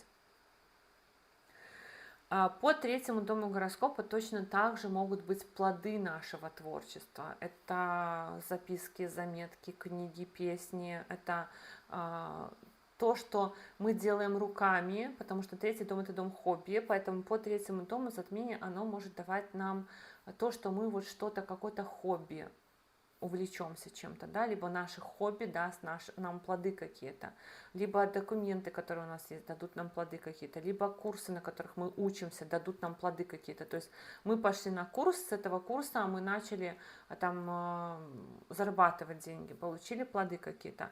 Мы получили бумажку, благодаря которой нас повысили на работе, то есть бумажка, которая нам дала какие-то плоды. То есть вот навыки, которые вы будете получать, они могут принести вам какие-то хорошие результаты, какие-то хорошие плоды.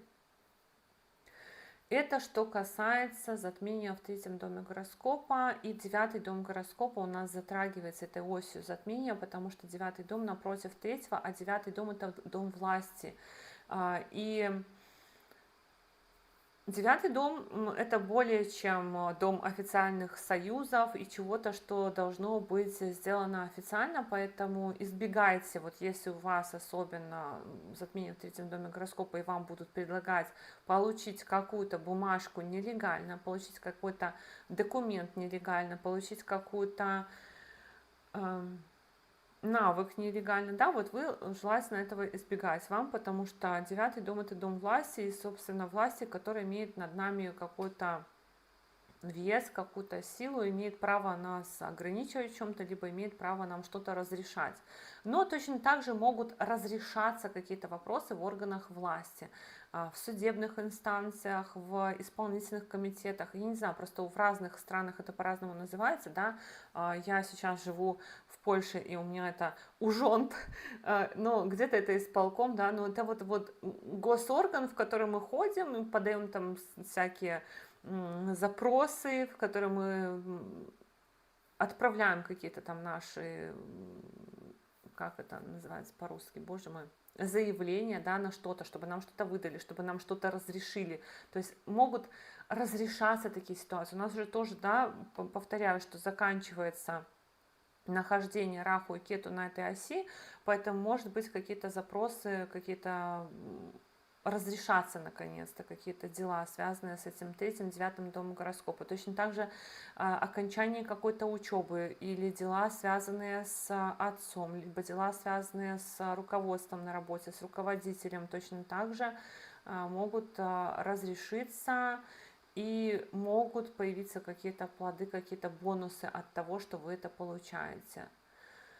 Ну, может быть, просто придет пора менять какой-то документ. Паспорт закончился, нужно поменять. То есть тоже по этому затмению может быть.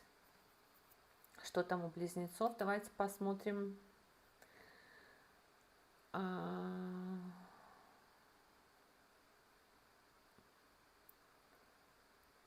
У тельцов периоды работы в ресторане, подработки.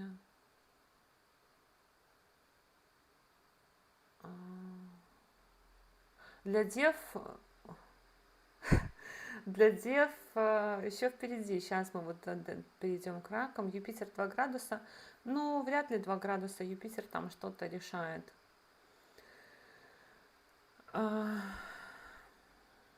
У дев, а что? Ой, у этих. А почему-то у меня интересно, я переворачиваю гороскоп, а на трансляции у себя вижу, как будто бы у меня до сих пор Овен. Может быть, я что-то тут вижу с задержкой. Ну ладно. Близнецы. Что-то у нас тут близнецов на трансляции, похоже, нету никого. Ну ладно. Значит, идем к ракам, у которых затмение во втором доме гороскопа. Рак. Интересно, кстати, сразу мне вспомнился принц Эндрю, которого изгнали из семьи сейчас, да, вот накануне, то есть ближе в последние там полгода его лишили титулов всяких вообще абсолютно, и, грубо говоря, выгнали из дома, изгнали из семьи, потому что, ну, это как вариант интересный, разлука с семьей, потому что затмение во втором доме гороскопа, а второй дом — это дом родительской семьи, дом речи, ресурсов, дом денег, и затмение во втором доме гороскопа, оно может поднимать темы ресурсов, темы семьи, в той, в которой мы находимся. И семья, она вообще бывает разной. Сейчас, одну секундочку. Семья, она бывает на самом деле разной, потому что семья — это не только те люди, которые нас родили, мама, папа. Семья может быть та, которая нас приютила. Мы, допустим, куда-то переехали, нам предоставили какое-то жилье временно пожить, и вот эта вот семья, которая нам предоставила какое-то убежище, это семья. И как бы такое затмение, вот такое положение планет во втором доме гороскопа, затмение может указывать на покидание какой-то семьи, да, то есть того места, которое нас приютило. Но в целом затмение во втором доме гороскопа, оно может, лунное затмение во втором доме гороскопа, оно может всколыхнуть вопросы ресурсов, вопросы тех ресурсов, которыми мы обладаем. Это уже не первое затмение на этой оси. Ресурсы — это что? Это сон, уровень энергии, уровень количества сна. Сколько мы спим, сколько мы едим, сколько мы отдыхаем, сколько у нас есть денег, достаточно ли у нас денег. И, может быть, в том числе работа. Если, например, не нашлась работа до этого, тоже у нас было на этой оси затмение осенью, то, может быть, сейчас тоже, либо какой-то новый этап. Потому что второй дом связан непосредственно с тем количеством денег, которое у нас есть. И затмение во втором доме гороскопа, оно может менять количество денег, которые у нас есть. То есть, во-первых, в принципе, это могут быть какие-то и выплаты, и какие-то доходы, но это может быть и работа, и смена работы, потому что смена работы неизбежно влечет за собой изменение количества денег в нашем распоряжении.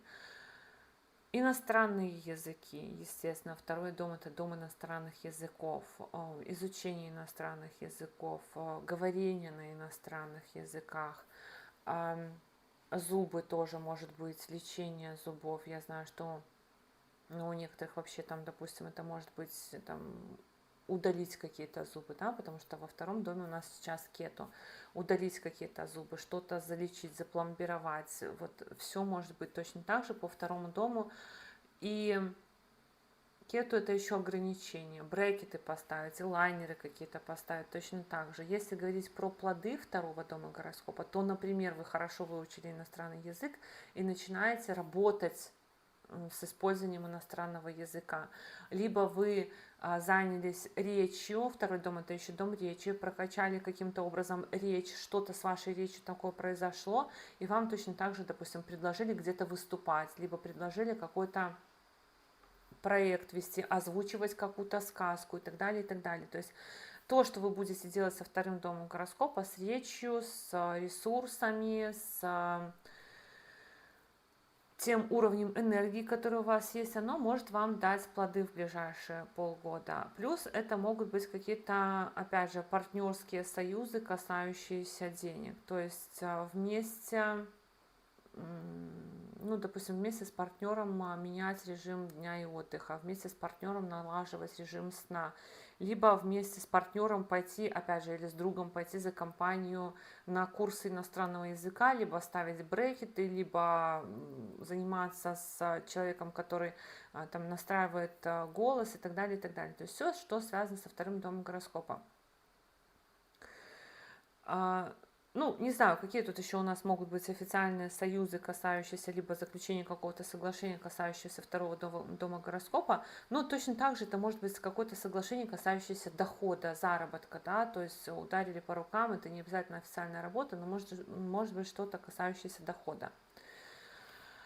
Второй, восьмой дом гороскопа, поэтому это и чужие ресурсы точно так же, но еще что выделяет затмение, второй, восьмой дом гороскопа, что выделяет затмение на этой оси, новолуние, полнолуние на этой оси, это и разрешение тех вопросов, которые очень долго тянулись, которые, ну, можно сказать, даже в какой-то степени были для вас, допустим, безнадежными. Вы не знали, как они разрешатся, либо они очень долго не решались.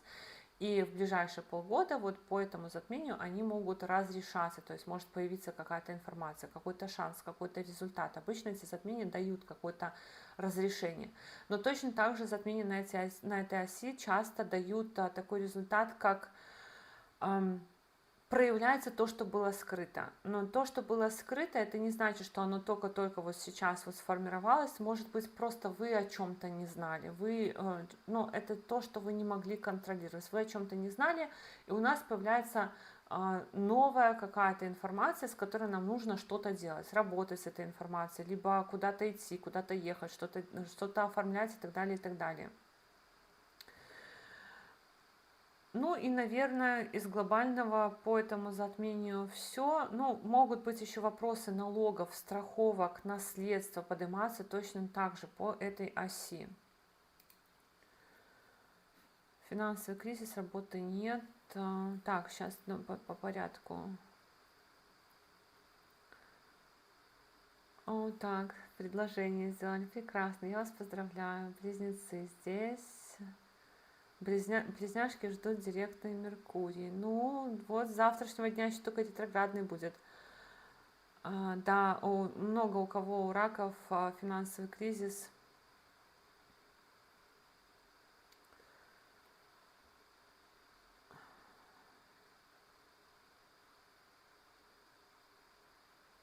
Разрыв в количестве ведения аккаунтов по интересам.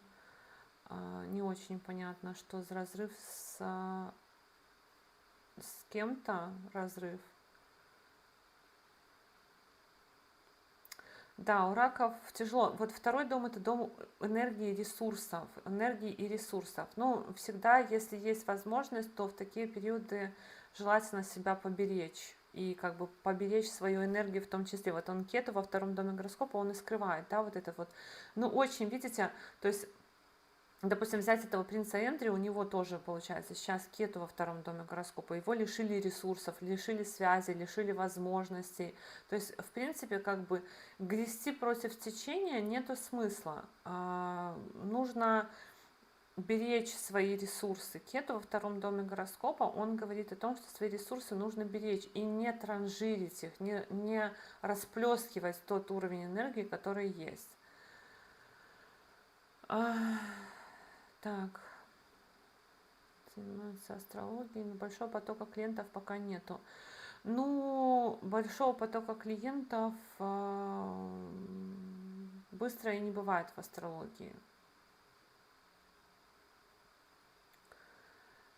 В астрологии у Овна, Наталья, мы уже прошли, это уже потом в записи нужно будет смотреть. Но у Овнов прям такой затмение для... Спасибо за ваши комментарии, давайте, потому что я вот тоже такой немножко СДВГшник, который перескакивает с одного на второй, быстренько читаю, сразу всем в голове отвечаю. Спасибо за что пишете комментарии, раки, ну я вам сочувствую, у вас уже немножко осталось продержаться, может уже в этом году какая-то ясность у вас появится, потому что у нас тут у раков? Давайте глянем сначала, что у нас тут у раков. У раков... Получается, Раху зайдет в 7-й дом гороскопа, можно сказать, появится у раков какой-нибудь спаситель, например, да, спаситель, который будет их, на которого будет надежда, но что кто-то может помогать ракам, или за счет кого-то раки могут куда-то выйти. Потому что когда Раху заходит в 7-й дом гороскопа, очень часто мы находим человека, который нас... который, ну, по крайней мере, нам кажется, что он может нас куда-то на новый уровень вытащить. Мы тогда, конечно, вот эти силы, энергию, ресурсы вкладываем в других людей, но главное только правильно, на правильного человека делать ставку. То есть мы можем сделать ставку на кого-то, но главное на правильного человека сделать ставку, потому что на самом деле может появиться какой-то человек, который нам в чем-то поможет вот на какой-то уровень выйти, но самое главное, что выбрать правильного человека. Так.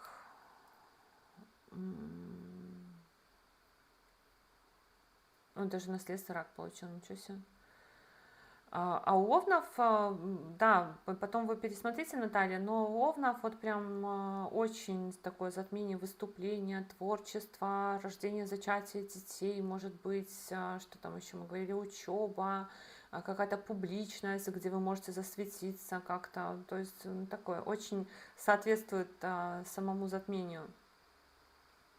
Раки ждут Юпитер в первом доме, ну, сомнительно, конечно, потому что там еще управитель 6-го дома гороскопа. Ну, поработать над собой, может быть, да, в принципе, тоже может быть. Хорошо, ладно, давайте к львам переключимся на львов. Затмение в первом доме гороскопа у львов. Ну, в первую очередь, конечно, хочется сказать, что поскольку у нас Пурва-Бхалгуни, затмение в первом доме, Пурва-Бхалгуни это про плоды, про то, что мы оставляем после себя след, и затмение в первом доме, в доме, который у нас отвечает за нас самих, я, то в целом можно сказать, что мы сами, действительно, как герои этого затмения, львы могут оставить после себя какой-то след, какой-то что-то сделать, что будет заметно другим, да, яркая заметность. Хотя Кету в первом доме гороскопа, конечно, не сильно про это, но в целом все равно Пурва-Бхалгуни это про то, чтобы оставить после себя след. Я бы даже сказала, что, может быть, где-то себя расслабить, где-то позволить себе что-то, что будет вас немножко, что даст вам немножко отдыха и какого-то расслабления. Естественно, так как затмение в первом доме, это дом тела, это могут быть перемены в теле, опять же, похудеть, поправиться, видоизмениться, Это могут быть перемены во внешности, кардинальные перемены, не кардинальные. Тут у нас управляет затмением Венера. Самой вот этой накшатрой затмения управляет Венера. А Венера — это планета красоты и преобразования такого, когда нам очень хочется похорошеть. Поэтому могут быть какие-то очень сильные изменения во внешности в сторону вот тюнинга себя. Плюс первый дом — это дом тела, и в женском гороскопе может означать зачатие, рождение ребенка. Если вы давно хотели, ожидаете, то такое может быть. Плюс первый, седьмой дом. Седьмой дом — это дом партнерства, брака и личной жизни. И затмение в Пурва-Пхалгуни, как никакое другое, может давать ощутимый результат с точки зрения заключения и разрушения официальных союзов и соглашений. То есть если вы находитесь в отношениях в неопределенности, это могут быть и заключение союзов, помолвка, венчание, брак, но и наоборот, да, то есть тоже точно так же я вообще не люблю, конечно, такие вещи говорить, но в целом просто затмение на оси 1,7, оно меняет союзы, оно может давать новые союзы и может менять союзы. То есть это может быть и команда тоже, это не обязательно в отношениях, это может быть и команда, вхождение в какую-то команду, с кем-то ударили по рукам. Это могут быть союзы, бизнес-союз, да, с кем-то открыть совместный бизнес, с кем-то совместно что-то создать, опять же, как и у овнов, например, какое-то творчество совместное может быть, либо совместно с кем-то объединиться ради какой-то цели. Это могут быть помощники, в принципе, если вы на себя работаете, либо помощники, которые к вам домой приходят. То есть это тоже союз какой-то, это тоже заключение официального соглашения с теми людьми, которые будут вам союзниками. У львов, помимо прочего, может быть смена статуса, потому что затмение в первом доме гороскопа. Статус, как мы уже говорили, он может быть разным. Это и выход на пенсию, это смена работы, это получение вида на жительство, гражданство, это стали родителями, стали бабушками, дедушками и так далее, и так далее. Ну, в принципе, самое главное, когда затмение в первом доме гороскопа, особенно когда по градусам очень близко, быть внимательнее к здоровью. И не переусердствовать, не махать там шашкой. Вопросы? Плохо слышно. Так, может быть, у меня уже тут микрофон. А напишите, пожалуйста, еще кто-нибудь. Хорошо слышно, плохо слышно. Может быть, я бы поменяла микрофон.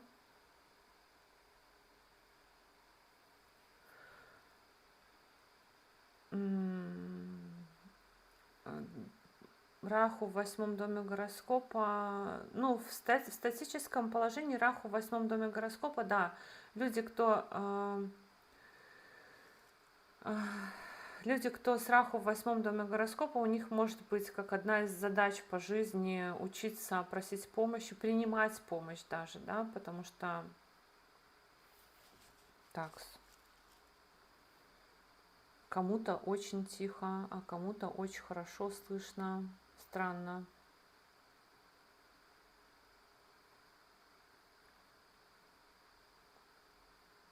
Ольга, ну что-то возможно у вас, потому что, видите, все пишут, что хорошо слышно.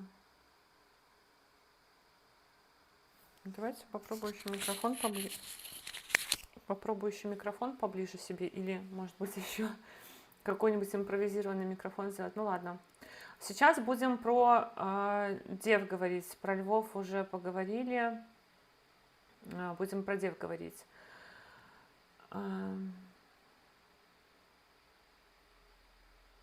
Ну вот странно, у меня, в принципе, микрофон включен, и, может быть, тут как-то в настройках трансляции можно делать, не знаю. Ну ладно.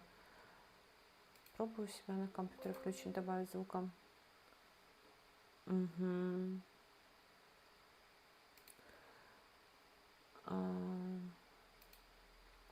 Ну, я в любом случае микрофон поближе сейчас придвинула себе к губам, чтобы, может быть, немножко было получше слышно.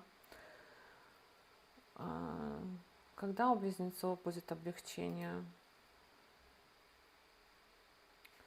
Не знаю я, когда у близнецов будет облегчение, в чем Ну, смотря в чем. У близнецов Юпитер вообще зайдет во второй дом гороскопа, потом в третий дом гороскопа в следующем году. Ну, думаю, что Юпитер немножко улучшит ситуацию по второму дому гороскопа, по третьему дому гороскопа. Пока что, ну, в целом я бы не сказала, что у близнецов самая сложная картинка на самом деле. Ну, давайте про дев говорить. Девы у нас тут есть. Ну, возможно, тут, видите, у кого-то хорошо слышно, у кого-то плохо слышно. Возможно, еще громкость у вас там на компьютере можно трансляции подправить, потому что я не знаю, где у меня тут еще можно подправить. Все, возвращаемся, да, переходим к девам. У меня уже тоже начинает горло болеть, и я хочу всех закончить и ответить на вопросы. Значит, у дев затмение в 12 доме гороскопа. Ось 6-12. Ну, про 12 дом это сложно, да, говорить, потому что 12 дом это такой весьма абстрактненький дом, который можно к нему там много чего применить, но это не дом какого-то конкретного объекта, какого-то конкретного человека.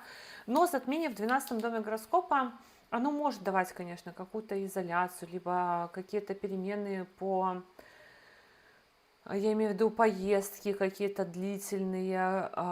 Опять же, поскольку затмение на оси 6-12, девам остерегаться мошенников, затмение в 12 доме гороскопа особенно.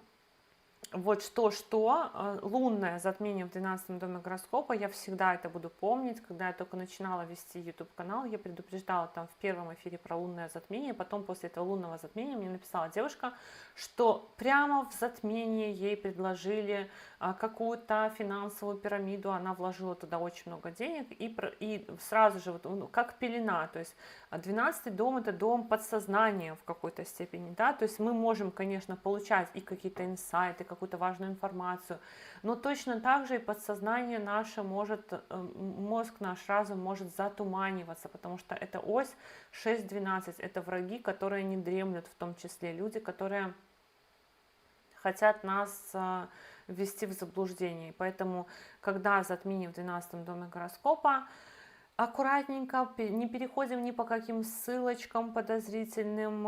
Очень много этого всего сейчас, очень много фейков. И в том числе не идем на какие-то предложения, которые нам говорят, что вот только единственный шанс у нас сейчас вот это вот получить, вот это вот сделать, не соглашаемся ни с чем, обдумывать. Девам нужно обдумывать те действия, которые вы будете совершать в момент особенно затмения, уже сейчас даже, потому что сейчас у нас уже осталась неделя до этого затмения. После затмения, там, в ближайшие 2-3 недели, думайте, прежде чем делать, думайте, прежде чем соглашаться на какие-то сомнительные предложения. Плюс затмение в 12 доме гороскопа, связанное с официальными союзами. У нас ось 6-12, это может быть то, что решается через спорные какие-то вопросы, через судебные инстанции, через преодоление вредных привычек, каких-то препятствий и так далее, и так далее. То есть, например, пожениться через суд, развестись через суд, пойти, устроиться на работу через какой-то спор, уволиться с работы через какой-то спор. Но где-то и вы можете быть заметнее, то есть вас могут где-то заметить, что-то вам предложить, вы как будто бы можете быть более конкурентоспособны тоже по этому затмению.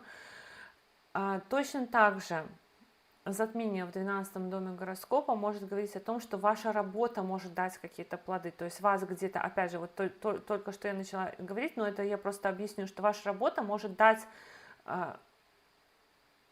В работе нужно быть сейчас очень старательными и аккуратными. Если вы работаете, да, вот вы должны быть старательными и аккуратными, потому что вас могут заметить и вас могут продвинуть. Какой-то может быть шанс, потому что работа дает плоды здесь. Ваши какие-то, может быть, фантазии, ваши какие-то предложения, ваши какие-то идеи дают плоды.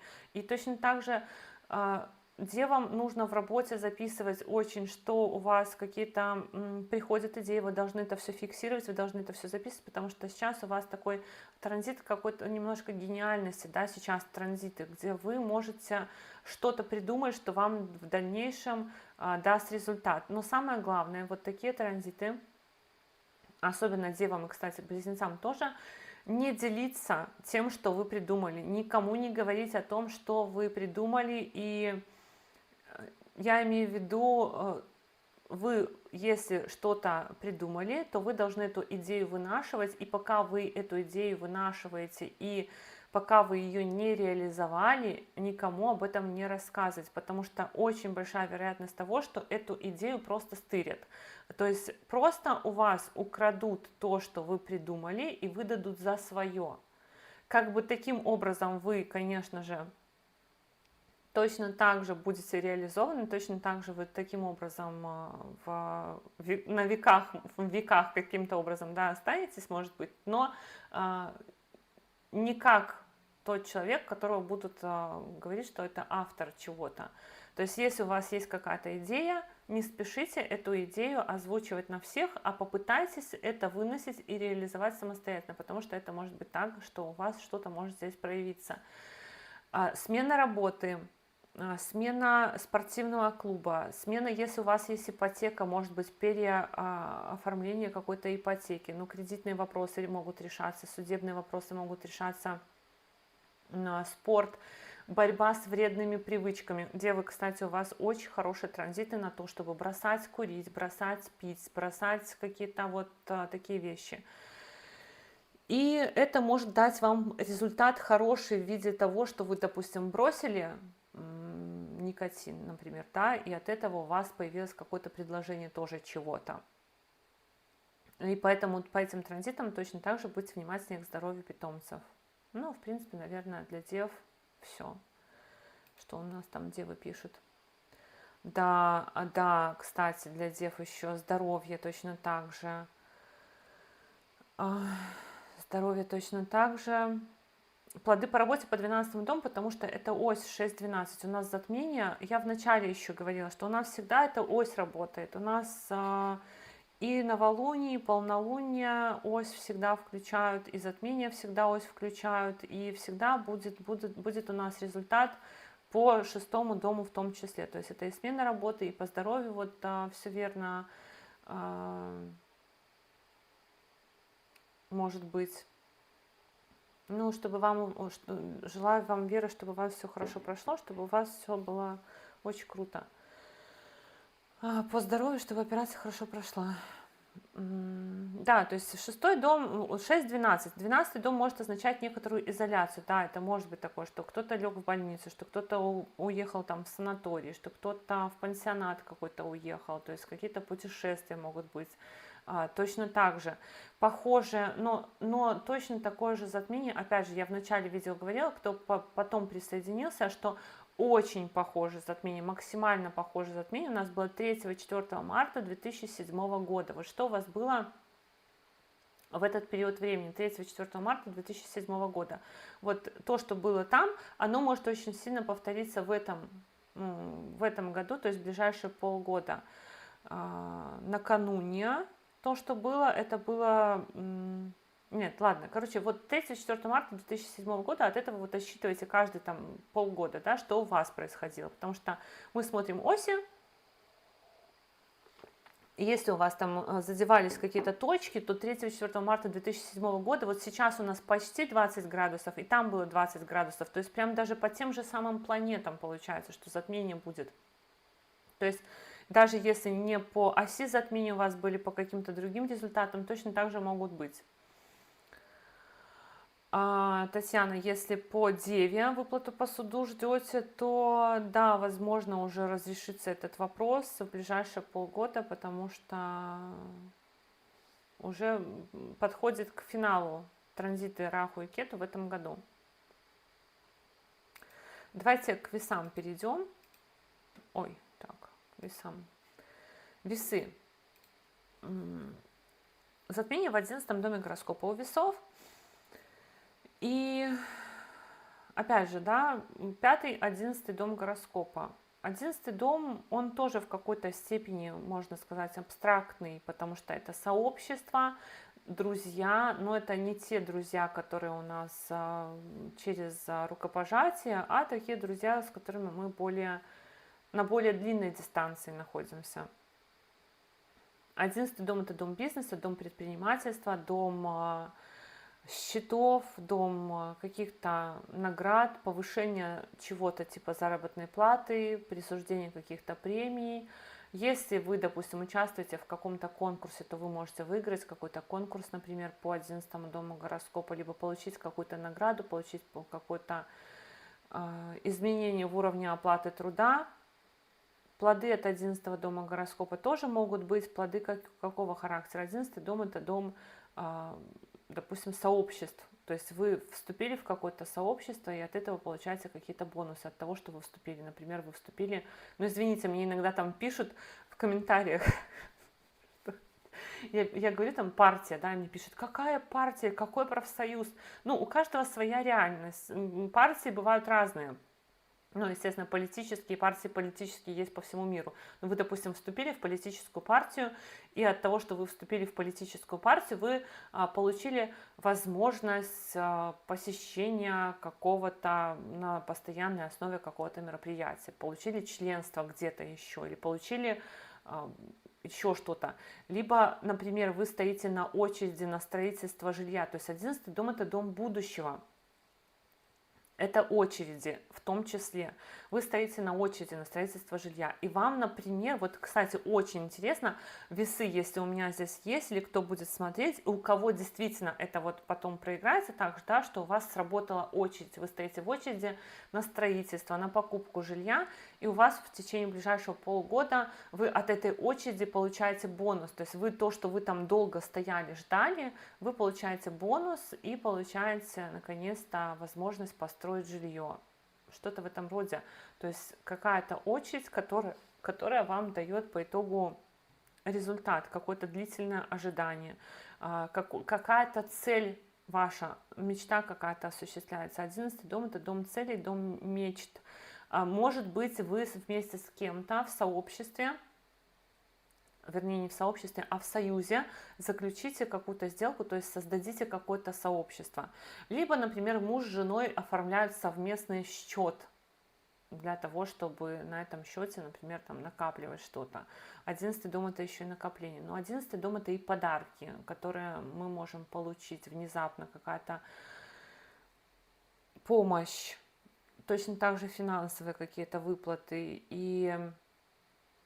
Опять же, исполнить какое-то желание. 11 дом – это дом желаний, но и дом будущего. То есть то, что казалось нам когда-то нашим каким-то планом неосуществимым, далеким, оно может к нам приблизиться вот неожиданно, да, мечта какая-то исполняется, мечтали купить машину, вдруг раз и появилась возможность, там какая-то скидка хорошая, или какое-то хорошее предложение, или вам просто подарили.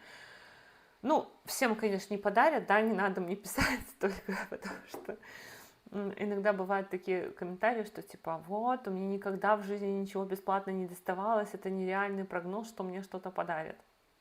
У каждого свое. Точно так же 11 дом – это сообщество, вхождение, выход из сообщества, поэтому вы можете, может быть, вы войдете в какое-то сообщество, выйдете из какого-то сообщества, либо создадите какую-то социальную сеть, запустите по 11 дому, это, например, YouTube.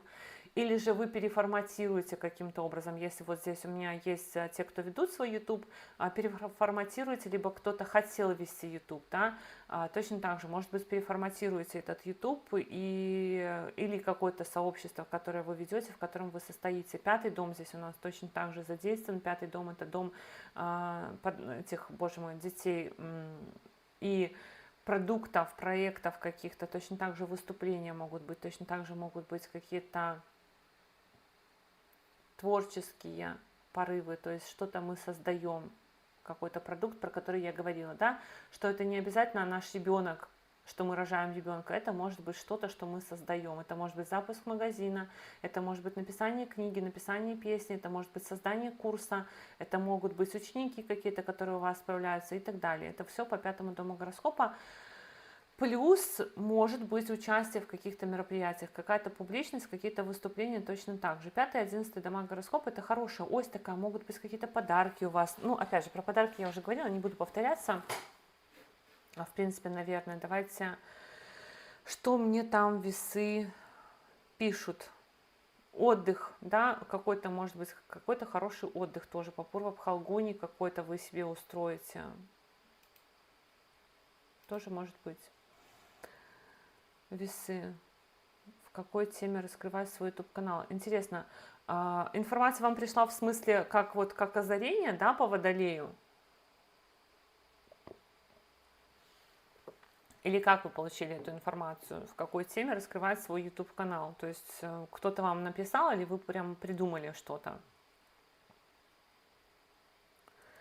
И оно может попереть, да, потому что Раху стоит на этой оси. И у кого вот стоит Раху на оси 5.11, 3.9, можно хорошо, в принципе,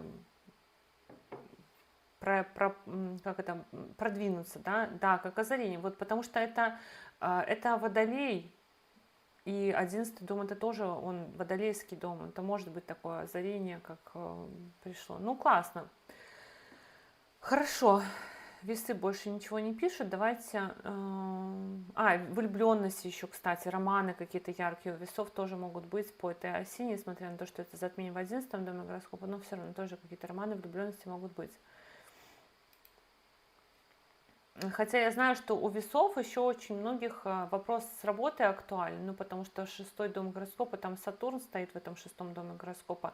Но опять же, затмение на оси 5-11, оно может давать и изменения в уровне оплаты труда, поэтому и какие-то предложения тоже могут быть по работе в том числе, потому что 11-й дом это дом вот этих наград наших, да, вознаграждения какого-то, которое мы получаем. Так. Прикольно, что пришел на сайт. Это очень интересно. Так, значит, скорпионы. У скорпионов затмение в 4-м, боже мой, в 10-м доме гороскопа. И у скорпионов назревает очень интересная, конечно, такая история, потому что у скорпионов скоро еще будет в 10-м доме гороскопа Юпитер, а Юпитер тоже будет формировать, ну не скоро, но вот в конце года он там немножко зайдет, ножки помочит, и в 2027 году, и у скорпионов очень сильно может вставать вопрос вообще смены направления в работе. Хочу ли я дальше продолжать оставаться в этой работе, в этой профессии, либо я хочу переходить в другую профессию. И затмение в 10-м доме гороскопа, оно может уже сейчас немножко как бы вас заставить подумать над этим вопросом, немножко, может быть, вас подготовить к этому вопросу. То есть не факт, что в течение ближайшего полугода вы смените направление в профессии, потому что речь именно о направлении, о том, что вы, допустим, были учителем, стали садовником, были блогером, стали бухгалтером, были юристом, стали астрологом, да, то есть это вот про смену направления, про кардинальность какую-то. И, значит, о чем здесь речь? О том, что не факт, что это сейчас произойдет, но смена работы может быть, смена статуса может быть, потому что затмение в 10-м доме, и здесь меняется статус. Но статус, мы помним, что он разный бывает. Это статус: вышли на пенсию, получили вид на жительство, получили гражданство, поженились, стали родителями. Это все статусы. И затмение в 10-м доме гороскопа, оно говорит именно об этом, о том, что может поменяться какой-то статус. Вы можете получить какой-то статус. Опять же, официальные союзы, брачные союзы в том числе, партнерские союзы. Если мы говорим про 10-й дом, то это могут быть партнерские союзы в работе, партнерские союзы в личной жизни, партнерские союзы, связанные с тем, что вы с коллегами по работе, по команде заключаете какую-то сделку, заключаете какое-то соглашение. Потом плоды от вашей общественной деятельности вы можете получить. Общественная деятельность — это что? Вы пошли волонтерить, да, допустим, на добровольных началах. Вы волонтерили и получили какую-то возможность, получили какой-то бонус. А плоды от вашей работы, плоды от ваших подработок каких-то, от ваших каких-то общественных инициатив, то есть вы участвуете, допустим, вы как родитель в каком-то детском коллективе, в родительском комитете состоите, и это вам дает какой-то бонус. То есть ваша какая-то общественная деятельность может дать вам какие-то бонусы, какие-то плоды. И четвертый дом гороскопа. Четвертый дом — это дом места жительства, недвижимости, транспорта. То есть могут быть перемены в месте жительства. Опять же, вот задавали вопросы по поводу переездов. У скорпионов вопрос переезда может стоять остро, может быть желание. Опять же, у нас это со скорпионами как? Сейчас объясню. Вот такая вот картинка, как сейчас, да? Это когда Раху в 4-м доме гороскопа, Юпитер в 8-м доме гороскопа. Такая картинка очень на переезд. Но эта картинка у вас, опять же, второй раз, у вас могли быть такие вопросы у летом 2025 года. Если не были, то сейчас возникли. Да? Если сейчас возникли, не возникнут, то они возникнут еще в начале 2027 года. Почему? Потому что Юпитер здесь у вас еще формирует комбинацию на то, чтобы что-то поменять в месте жительства, вот на то, чтобы там переехать, на то, чтобы что-то поменять, продать машину, продать квартиру и так далее, и так далее. Но Юпитер у нас по этому знаку зодиака Близнецы уже второй раз идет, он уже не первый раз, и он, видите, у нас ретроградный сейчас. До 1 июня он будет ретроградить, потом он зайдет в знак зодиака Рак. И вот я подзабыла, то ли он у нас потом в Лев, да, он, наверное, потом у нас в Лев перейдет, потом в Рак вернется. То есть, если у вас есть такая задумка, как переехать, да, то у вас до 1 июня возможно, что вы переедете. Но потом у нас еще Сатурн в 2027 году перейдет в 2027, по-моему, перейдет в 6-й дом гороскопа. Он опять будет создавать точно так же комбинацию на переезд. Поэтому вот это вот история с тем, что вы куда-то хотите переехать, она может очень долго тянуться, да, очень долго тянуться, и может быть пока бесплодные попытки, допустим, либо это может быть несколько раз, либо это может, ну, у скорпионов, то, что у скорпионов по карме тут переезды за переездами могут быть, либо перемены за переменами в 4-м доме, это еще и потому, что Сатурн вот так ходит, да, он тут ходил, это комбинация на переезд, тут ходил, комбинация на переезд, и когда сюда зайдет, это точно так же, поэтому у скорпионов эта история может тянуться и может разрешиться только, допустим, там 27-й, 28-й год, может быть, там не с первого раза, либо не туда переезжать, либо еще каким-то образом. Но сейчас точно так же по этому затмению могут решаться вопросы, связанные с недвижимостью, транспортом, с местом жительства, с мамой точно так же. То есть покупка, продажа недвижимости, покупка, продажа транспорта, либо, может быть, получение точно так же официального статуса по недвижимости, транспорту, заключить какой-то союз, договор, оформить недвижимость, оформить транспорт, получить документы на недвижимость, на транспорт. И для мамы точно так же что-то может быть по документам, либо по какому-то официальному статусу. Сейчас будем смотреть Стрельцов. Так, по Луне тоже можно слушать, да, Татьяна, по Луне тоже можно слушать. Я рекомендую смотреть всегда по асценденту и по Луне, не по Солнцу. По Солнцу это как бы, ну, как бы универсально, если вы не знаете, понимаете, очень сложно быть ведическим астрологом в мире западной астрологии, когда везде западная астрология, и ведическому астрологу всегда приходится продираться сквозь тернии и объяснять, да, что, во-первых, градусы не совпадают, что если вы родились там в мае, вовсе не обязательно, что вы телец. Если вы... Поэтому лучше всего, конечно, знать свой гороскоп, положение планет в гороскопе. Так, что мне как-то потемнело, мне кажется, ну ладно, не буду уже ничего делать, будет, наверное, не очень хороший вид у меня, но уже доделаем. Лучше всего, конечно, знать свой гороскоп и знать знак Луны, и знать знак зодиака асцендент, если вы знаете точное время рождения. Точное время рождения не знаете, тогда смотрите Луну, потому что Солнце это как бы все равно не такая хорошо работающая история, как асцендент и Луна. У скорпионов в субботу родился ребенок, это прекрасно. Да, у скорпионов, у них же Сатурн в 5-м доме гороскопа еще у скорпионов, поэтому у них там тяга к творчеству, к учебе, к выступлениям может быть точно так же, потому что к учебе и Сатурн фокусирует скорпионов на 5-м доме в том числе. Ну а ребенок родился, возможно, надо расширяться и что-то делать там с местом жительства, да, может быть, переезжать, может быть, там ремонт какой-то делать и так далее, потому что Раху в 4-м доме гороскопа. Значит, давайте к стрельцам переходим. У стрельцов затмение у нас в 9-м доме гороскопа.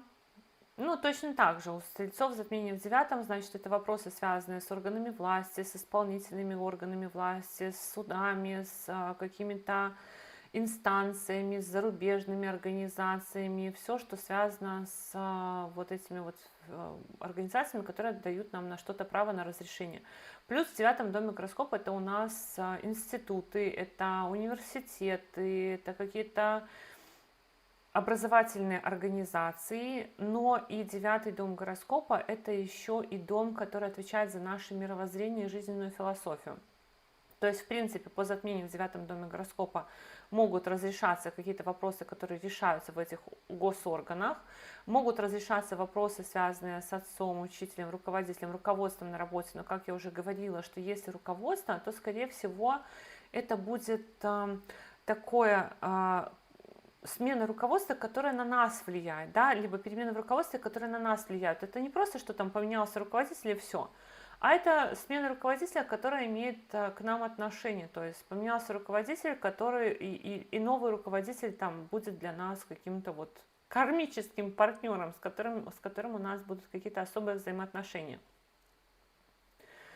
Но 9-й дом это дом вот морали, религии, астрологии, вот таких вот знаний, поэтому может быть очень сильно там раз ударились в астрологию, очень сильно захотелось что-то такое изучать, раз ударились в изучении иностранных культур, в зарубежных культур, раз захотели там эмигрировать, захотели куда-то переехать вот за границу, начали все изучать, то есть очень сильно может быть тяга ко всему иностранному, вдруг резко проснулась, да, и мы вдруг резко захотели туда куда-то. Ну, для стрельцов, в принципе, наверное, это не новость, это соответствует вашей натуре, но в целом получается, что очень сильно может захотеться вот куда-то туда. У стрельцов бизнесовая ось задействована точно так же, 3-й дом гороскопа, поэтому это могут быть перемены в бизнесе, запуск бизнеса, переоформление бизнеса, закрытие бизнеса, соцсети, документы, точно так же какие-то оформления, получение документов, круг общения меняется, появляются какие-то иностранцы в круге общения в ближайшие там еще полгода, да, мало того, что это и так уже могло быть, потому что Раху и Кету у нас зашли давно сюда. Но в целом, то есть какая-то предпринимательская инициатива, предпринимательская жилка, либо очень, то есть как будто бы были, допустим, в какой-то ракушке, и тут выходите из этой ракушки, у вас очень сильно меняется круг общения, и у вас много новых людей, много нового окружения появляется. Но и слом какой-то философский по 9-му дому. То есть были одних взглядов, стали других взглядов. Что-то поменялось в вашей жизни, в вашем мировоззрении, что вы переобулись, как говорят, да, переобулись и начали по-другому смотреть. Может быть и так, что действительно смена религии, окончание учебного заведения, точно так же по этому затмению, окончание каких-то курсов, окончание какой-то учебы. Что еще? У кого по возрасту уже там подходит, то могут рождаться внуки по этому затмению в 9-м доме гороскопа. Могут рождаться внуки. Ну, что еще? В принципе, наверное, все помимо путешествий, миграции, помимо вот этих вот решений в государственных органах, точно так же, да, разрешение каких-то вопросов. Ну, дружба может меняться, у братьев и сестер что-то может меняться, и точно так же какие-то важные документы. По плодам, которые вы можете получить, например, допустим, закончили институт, вам предложили после этого института работать, да, предложили работу, либо вы помогли чем-то руководителю, а руководитель вам за это зарплату повышает, либо премию какую-то выписывает, бонус какой-то. То есть именно от взаимодействия с органами власти вы можете получить какие-то плоды, либо от взаимодействия с госорганами, с зарубежными какими-то организациями, с иностранцами. Могут быть союзы именно с иностранцами по этому затмению, то есть заключить какое-то официальное соглашение с иностранцем, заключить какой-то союз с иностранцем, с иностранными организациями, с иностранными компаниями, особенно если вы блогер, если вы предприниматель, например, то у вас может быть такой союз. Так, и давайте теперь посмотрим вопросы, что у нас там у стрельцов. По Луне гороскоп всю жизнь работает, не только после 35.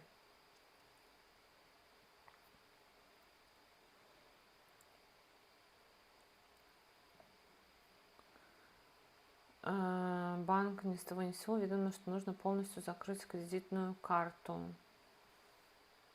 Ну да, тут тоже третий дом – это дом документов, в принципе, конечно, но девятый дом – это дом и этих организаций всяких разных, и по третьему дому тоже банки могут быть, но может быть еще какое-то уведомление, допустим, потому что у вас получается, что было уведомление, и сейчас у вас может опять какое-то уведомление быть от банка. То есть если вы не закрыли кредитную, ну тут скорее, если вы не закрыли кредитную карту, они могут опять вам написать, опять вас как-то уведомить, что у вас что-то не так с этой картой, или какое-то сообщение, какую-то информацию вы можете получить.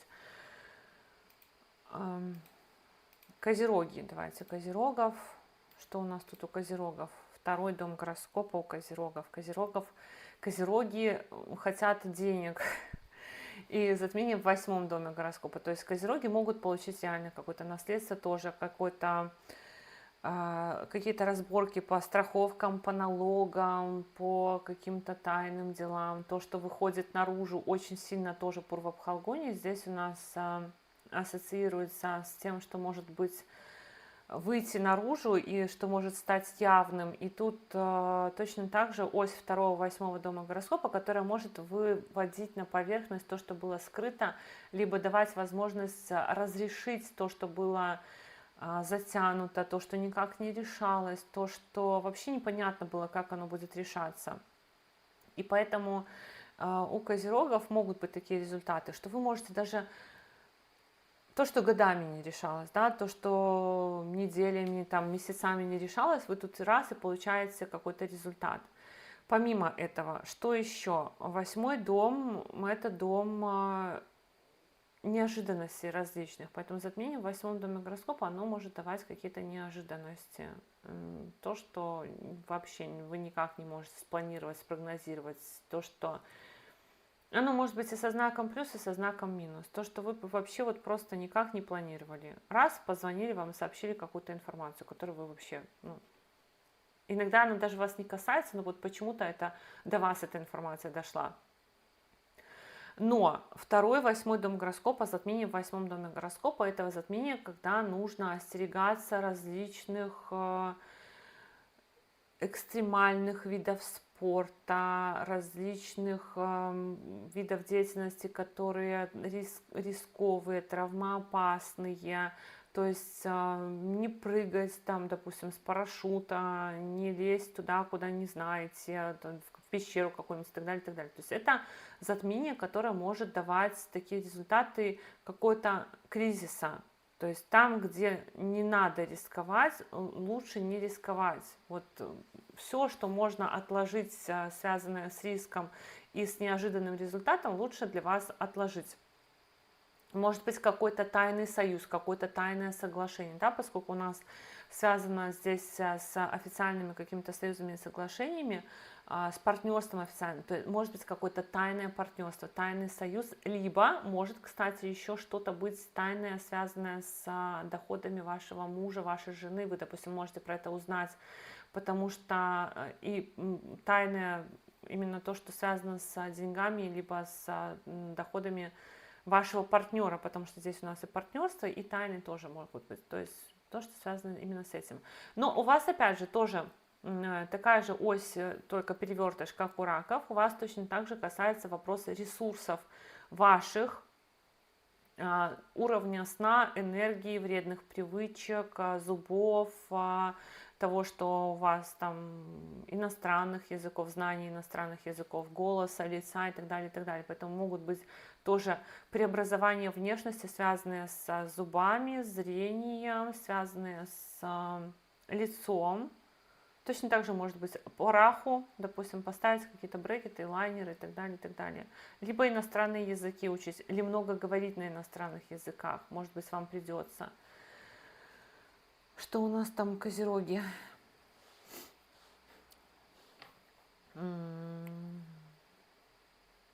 Как отношусь к прашне? Так, Бхагавад-гиту. Про прашну скажу потом. Бхагавад-гиту я сейчас читаю. Ну, наверное, кстати, где-то под рукой, но у меня не под рукой. Но Бхагавад-гиту я прям заказала. Ой, про Бхагавад-гиту у меня есть интересная история. Ну, потом дальше в конце, наверное, расскажу. Это вот... Здравствуйте, Гульжана. Расскажу потом в конце, потому что Бхагавад-гита, она имеет отношение к тому, как я пришла к ведической астрологии, на самом деле, потому что можно сказать даже, что это очень такая история мистическая, как бы, то есть я должна была прийти, я так понимаю, что я должна была прийти в ведическую астрологию. Я до какого-то времени вообще не имела никакого отношения к ведической астрологии, к ведам, к этим знаниям, но так все как-то закручивалось, что я по итогу пришла. Сейчас Сатурн, Аматия Карака, управитель 4 и 5, Раху Лев в 11 или в Водолее, что Раху Лев 11, управитель 5, Кету Водолей. Асцендент Весы, Сатурн в 11 или где он? Я не очень понимаю. Асцендент Весы, Сатурн в 11 или в Водолее. Что это значит? Аматия Карака. По этим сообщениям я не очень поняла. Сатурн.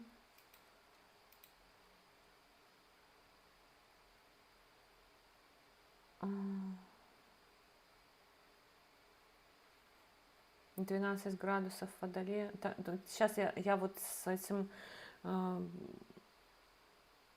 асцендент Весы, но вот тут вот я не очень понимаю про то, что где Сатурн.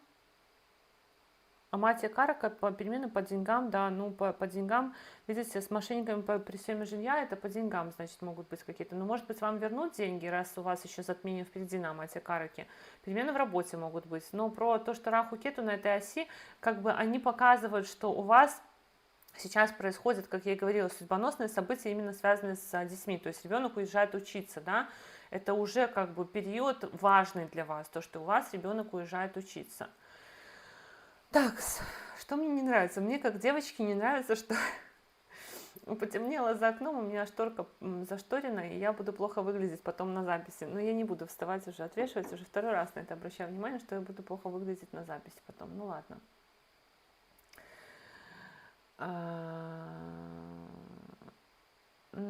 Поэтому 12 градусов, дальше, ладно, 12 градусов Водолея на асценденте, это далековато от затмения, конечно, 12 градусов, поэтому тоже не сильно так влияет, Сергей, на это затмение.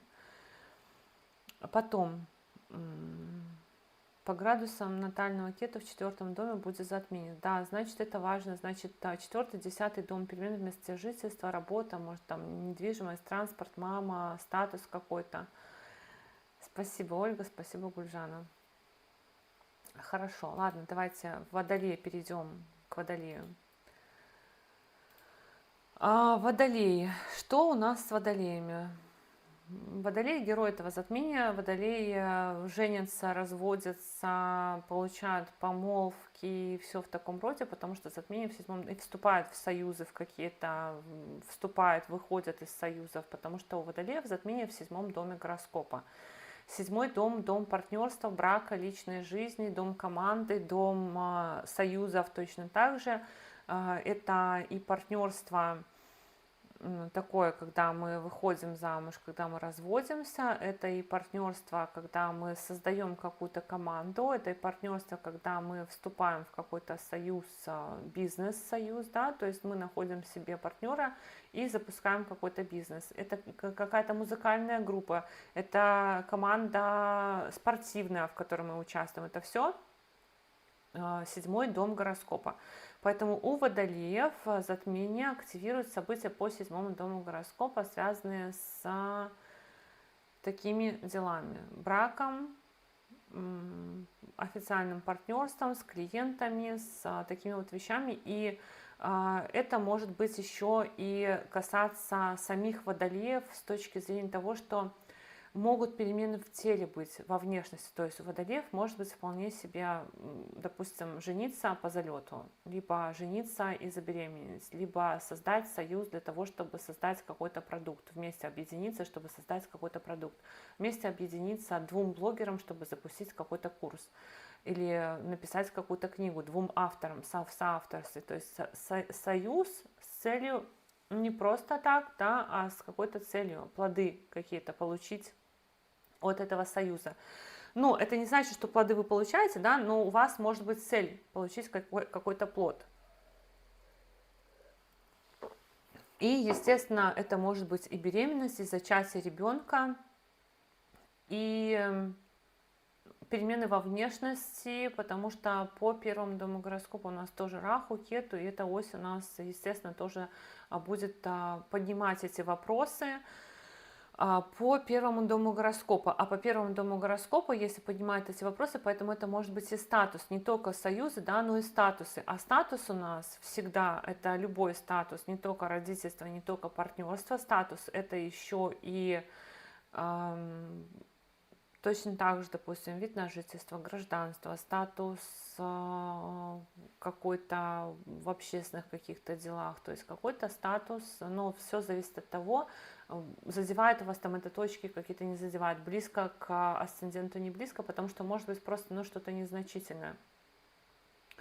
Я, например, лунный водолей, и я сдавала экзамен недавно, на языковой экзамен, и вот жду результатов. Это тоже может быть какой-то у меня статус поменяется. То есть если я хорошо сдала экзамен, у меня тоже будет меняться статус. Ну и не только по этому вопросу у меня меняется статус, но смысл такой, что у водолеев могут меняться статусы, могут быть союзы партнерские не только в личной жизни. Но если водолеи, допустим, ждали наконец-то союза какого-то, да, пожениться, либо что-нибудь в этом роде, то это вот затмение может вам принести. Но и встречу, да, это не значит, что если вы уже в отношениях, тогда только это будет. Это может быть и встреча какого-то человека, с которым вы вступаете в союз, то есть начало отношений. И это может быть встреча именно по интересам. Либо, например, встреча на каком-то творческом мероприятии, либо встреча, когда вы планировали изначально какой-то заключить такой вот, не то что заключить, а сделать вместе что-то творческое, либо какой-то плод получить от этого. В общем, плодотворная такая история, плодовитая. Где мой сайт? Мой сайт везде. То есть, сюда я, конечно, не скидывала. Я не знаю, как сейчас тут скинуть, потому что, не подготовилась я, да, не скинула. Ладно.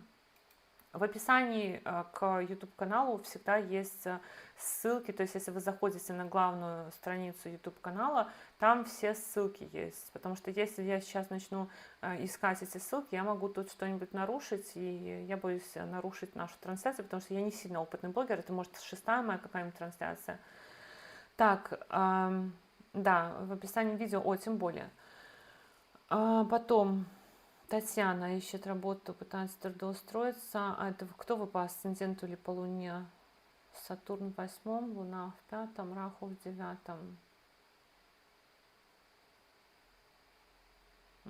Татьяна, Водолей по асценденту, 11 градусов, идет большой период Раху. 11 градусов не сильно там, конечно, затрагивает, но все равно по внешности, по телу, да, по внешности какие-то перемены в теле и в личной жизни тоже могут быть. Рыбы. у нас? Асцендент в Козероге, Татьяна. Да, вот, ну, у Козерогов прям вот хочу денег. Это не просто работу, да, у Козерогов. А Раху во втором доме гороскопа, он может хотеть прям такую работу, чтобы много зарабатывать. То есть не абы какая работа, а работа, чтобы много зарабатывать. Но точно так же могут быть заблуждения по поводу денег у козерогов. Самое главное козерогам не пытаться разоблачать кого-то по деньгам. То есть не разоблачать, чтобы вот, а он там неправильно зарабатывает, либо он мошенник, либо он еще что-нибудь, и не кидаться там на то, что не смотреть на чужие доходы, смотрите за своими доходами. Вот это вот очень важно, когда Раху во втором доме гороскопа. Надо смотреть на то, какие у вас ресурсы, на то, какими вы ресурсами обладаете, а не на то, какие ресурсы есть у других людей, и пытаться их там как-то вывести на чистую воду, либо пытаться сравняться. Нужно смотреть ориентироваться на себя и на свои ресурсы. Так, дальше. У нас остались, боже мой, у нас остались рыбы. Рыбы. Сразу же рыбам сказать хочется, чтобы рыбы точно так же не пытались, вернее, не пытались, а избегали мошенничества, чтобы рыбы избегали каких-то союзов с людьми, которые будут нечистыми на руку. У рыб активно ось 6-12, это точно так же суды, какие-то могут быть взаимодействия с органами, которые ведут следствие, допустим, или какие-то органы, которые разбираются в каких-то проблемах. Затмение в 6-м доме гороскопа, да, в доме врагов, долгов, болезней, поэтому могут выявляться какие-то враги, могут выявляться какие-то люди, которые против вас копают, что-то вам делают не то. А потом у рыб могут выявляться какие-то вопросы по работе, то есть вскрываются те проблемы, которые нужно решить, исправление ошибок. 6-й дом это же дом, который отвечает за то, чтобы разобраться с врагами, долгами, болезнями, за исправить ошибки, исправить проблемы. И они могут исправляться каким образом? Нету денег, возьми кредит, условно, либо долги появляются. Вот это банковские структуры, это структуры следственные, это спортивные залы, это медицинские учреждения, это вот такого вот все характера организации. Поэтому у рыб может быть что-то, вот начало какого-то глобального процесса, да, связанного с такими вопросами, то есть в банке что-то, да, кредитная какая-то история, потом история в органах таких, типа там милиция, судебные какие-то инстанции. Потом это может быть вопросы, связанные с лечением, поэтому это тоже медицинские процедуры, обследование организмов и все в таком роде. А потом это могут быть, что еще? Это может быть работа, опять же, да, то есть работа тоже. 6-й дом – это дом работы, дом служения. То есть мало того, что государственные органы и вопросы, которые решаются в государственных органах, это еще и дом служения. Но у кого-то это может быть заключить какой-то союз с такими органами, то есть заключить союз, соглашение с банком, заключить союз, соглашение с тренажерным залом, заключить союз, соглашение с поликлиникой, например, там страховку какую-то себе организовать, да, либо заключить союз, соглашение с каким-то тренером, который будет над вами работать, над вашим телом, либо с доктором какого-то врача найти, который будет вам помогать лечить что-то, либо заключить союз, соглашение с... Так, про кого я сказала? Ну, все, да, доктор, тренер, там, поликлиника какая-то и так далее. Очень хорошо тоже точно так же рыбам надо избавляться от вредных привычек, потому что это ось активно, и когда, если не сейчас, избавляться от вредных привычек. У рыб еще эти транзиты же очень сильно предпринимательские, ну, либо на то, чтобы уйти с работы, но рыбы могут еще уйти с работы, бросить работу. Но опять же, то есть я не советую, да, потому что рыбам может быть сложно, если вы бросите работу, то вам может быть сложно найти работу. Если у вас уже есть какой-то готовый план, то тогда да, готовый план для того, чтобы там открыть бизнес, потому что может быть такая инициатива. Но если бросите работу, то работу может быть найти сложнее. Хотя у рыб вот такие транзиты, которые более чем у кого другого, про то, чтобы бросить, про то, чтобы Очень сильно заморочиться насчет своего режима труда и отдыха, сколько я трачу сил на работу на эту, сколько я трачу сил на то, чтобы вот выполнять свои обязанности, и сколько я за это получаю. То есть могут быть вопросы смены режима труда и отдыха очень сильно у рыб. Именно, например, вы работаете там на полставки, хотите уйти там на 0,25 ставки, либо работаете на полную ставку, хотите на полставки уйти, либо вы работаете 2 через 2, хотите работать на пятидневку, либо наоборот. Ну, то есть вот Пурва Пхалгуни, она больше всего связана с тем, чтобы не упахиваться, не работать в полную силу. И у вас может быть такое, что вот я не хочу упахиваться, я хочу, чтобы у меня деньги текли рекой, а я бы при этом ничего не делал. Либо каким-то образом организовать там всех на работе так, чтобы... Может быть такое, допустим, что у вас там на работе, вам там поручают организовать какой-то отдых, какой-то пересмотреть эти режимы труда и отдыха для всех, там график какой-то и так далее. То есть что-то может быть связано со сменой режима труда и отдыха. Но плюс...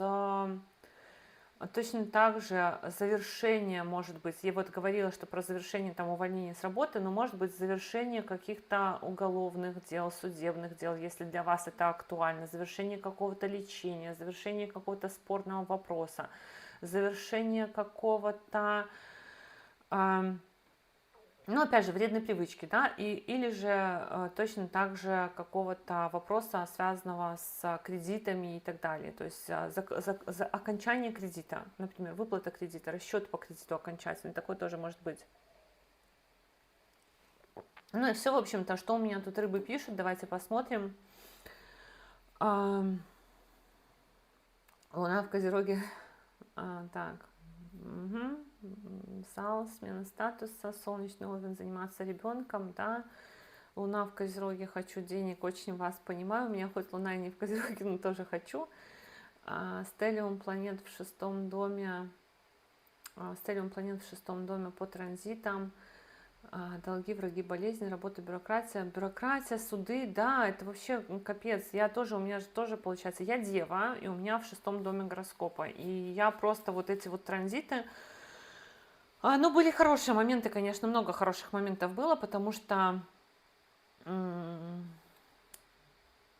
что? Потому что я смогла преодолеть некоторые вредные привычки, это очень хорошо, да, это вообще просто супер.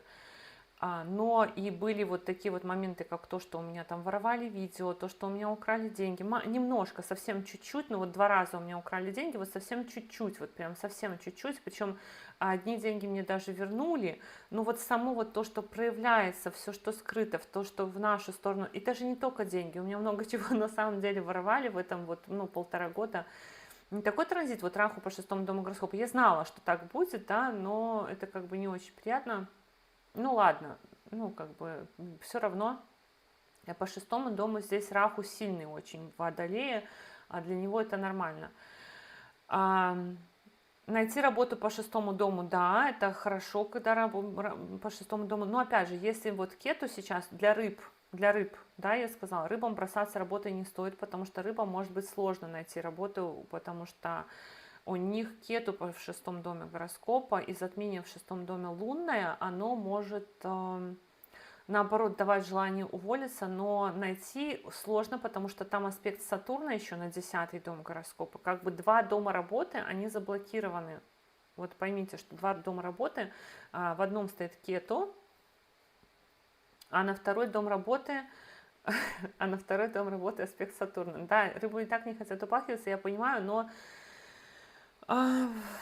рыбы, между прочим, очень даже неплохо умеют зарабатывать, несмотря на то, что они не хотят упахиваться. Некоторые рыбы очень даже неплохо умеют зарабатывать. Ну, хотя у рыб тоже бывает то густо, то пусто, ну ладно. Значит, вопросы именно связанные с затмением разобрались, да, потому что про затмение мы поговорили. И у меня там был вопрос, почему я выбрала ведическую, а не западную, и про Бхагавад-гиту. Больше вопросов вроде бы не было. Если вопросы еще будут, пишите, я сейчас расскажу про ведическую западную астрологию. Я много раз уже, конечно, это рассказывала, но, видимо, лишним не бывает, потому что каждый раз кто-то приходит новый, да, и это не поищешь. Значит, как я пришла в целом в астрологию? В целом я в астрологию пришла, потому что, в принципе, я, наверное, должна была прийти сюда, ну, может быть, даже с детства. Ну, немножко у меня в детстве даже была такая история, что я вот очень не любила неизвестность. Я очень не люблю, я всегда, когда, вот это вот мне знать, когда, очень важно было всегда знать, когда. Я любила всякие гадания в детстве. У меня очень, я помню, бабушка у меня гадала на простых таких игральных картах, типа гадала, ну, может, она и не умела гадать, я не знаю, но она всегда там, типа, это было высшее благословение, если бабушка скажет, давай я тебе на картах погадаю, потому что, ну, это же очень круто погадать. Я, правда, на картах не умею, таро, я не очень таро умею, у меня есть колода таро, но я таро, до него у меня не дорос сам еще мозг, и не доросли как бы мои руки, чтобы выучить таро. Но всему же свое время, и в целом, когда я была вот в детском возрасте, я очень много училась, в детстве я там детскую Библию читала, то есть меня всегда вот это вот неопознанное очень интересовало, в детстве я очень писала стихи, и в детстве я писала стихи такие, что мне говорили, что ну это как бы не ребенок пишет, это такие стихи, что почему-то какой-то мрак. Я писала про душу, про переселение душ, про такие вот вещи. У меня вот очень много стихов именно вот таких. Про Луну я писала стихи. Если я рисовала тоже Луну. И как бы потом этот период закончился, потом у меня был большой период Сатурна, он у меня был абсолютно материалистичным практически. Я делала карьеру, работала и про астрологию особо не задумывалась, хотя мне было интересно, но я как бы была очень далека от этого. А вот когда у меня поменялся уже период Сатурна на период Меркурия, у меня возобновился как бы такой интерес к знаниям. Я начала для себя очень сильно изучать астрологию. Для себя. Я пошла, боже мой, я купила даже курс, отвратительный курс, купила высшая школа классической астрологии, извините, это такое, ну, это действительно отвратительный курс, типа можно было купить курс онлайн, первый курс, потом второй курс западной астрологии, я вообще ничего не знала про ведическую астрологию, вообще ничего. А я купила курс этой высшей школы классической астрологии, распечатала его, там была целая стопка вот этого вот курса, но, ну, по сути, как бы я из этого курса нифига не получила, просто нифига. Ну, я была так разочарована, что я даже не стала покупать второй курс. Там можно было самостоятельно пройти, сдать какой-то минимальный тест, вообще очень легенький тест. Я типа его сдала. Но я начала покупать книги по западной астрологии, очень много книг покупала по западной астрологии. У меня вот прям даже здесь, я в Польшу потом это все перевезла, потому что я уже жила в Беларуси тогда, и я очень много книг покупала по западной астрологии. И я знала только западную астрологию, но году так, я уже не помню в каком, я вот как-то это выясняла, в 2016, либо в 2017 году, я не помню. Я вот когда работала в банке, я работала с юридическими лицами, то есть у меня очень много было именно предпринимателей, вот таких вот людей, и у меня были клиенты, которые изучали веды, я так понимаю, они ездили в Индию, у них были друзья из Индии, и они организовывали, в том числе у них было какое-то пространство в Минске ведической культуры. Я вот сейчас вот понимаю, что тогда я как бы в это особо не погрузилась, в эту тему, но тогда я попала, они со мной очень хорошо общались, и они меня пригласили один раз на благотворительный концерт, который давал индийский певец Биту Малик или Биту Малик, я не помню, как правильно его фамилия звучит. Я попала тогда на концерт. Пели мантры, вот там можно было купить книги по ведической астрологии, ну не ведической астрологии, но просто вот какие-то книги можно было купить, связанные с этой культурой, плюс можно было диск с мантрами купить, и я купила тогда диск с мантрами, я купила 2 книги, вот у меня, кстати, ну, Бхагавад-гиту я купила и купила «Путешествие домой», вот у меня ну, вот не могу я, кстати, где-то у меня тут, может быть, под рукой есть, но очень далеко там в тумбочке у меня в столе. И я купила тогда две книги вот этих, Бхагавад-гита и «Путешествие домой», и купила диск. Я книгу открыла, одну и вторую, «Путешествие домой» я начала немножко читать, Бхагавад-гита я открыла и поняла, что это вообще как бы не для моего сознания. На тот момент я вообще, ну, ничего не понимала. И я, в общем-то, эти книги оставила, отложила, не стала читать. «Путешествие домой» чуть-чуть почитала, не стала читать. Но мантры я слушала все время. Мантры я все время слушала, там были мантры Ганеши, там, ну, много, там целый диск, целый сборник мантр был. И мантры я слушала просто как, ну, вот как музыку, да, как музыку, которую я слушаю в автомобиле. Когда я ехала в машине, я всегда слушала их в машине. И в общем-то, на этом все. Вот мое знакомление с индийской культурой. Ну, это как бы как вот такое вот яркое пятно, откуда-то оно в мою жизнь пришло. Почему-то вдруг я оказалась на этом концерте, почему-то вдруг я послушала эти мантры, у меня был диск, да, почему-то вдруг я купила эти книги, и каким-то образом они у меня оказались. Хотя я просто скупала книги по западной астрологии и изучала астрологию для себя. Потом в мою жизнь пришел период, когда я должна была определиться с тем, чтобы, ну, вот, то есть я уже определилась с тем, что я буду заниматься астрологией, и я собиралась заниматься западной астрологией. Вот прям собиралась заниматься западной астрологией, я изучала, но мне, знаете, я такой человек очень нетерпеливый. Если я что-то захотела, то я должна это получить. Я должна это получить, и я захотела заниматься западной астрологией. И я выбирала из учителей западной астрологии, школ западной астрологии, я изучала, сравнивала, находила, искала курсы, на которых я бы хотела пойти учиться. Честно вам скажу, я очень хотела на тот момент пойти учиться западной астрологии к Павлу Андрееву. И мне казалось, что, ну, просто он очень такой сложный язык у него, прям очень сложный, но мне вот прям хотелось прям сложности какой-то.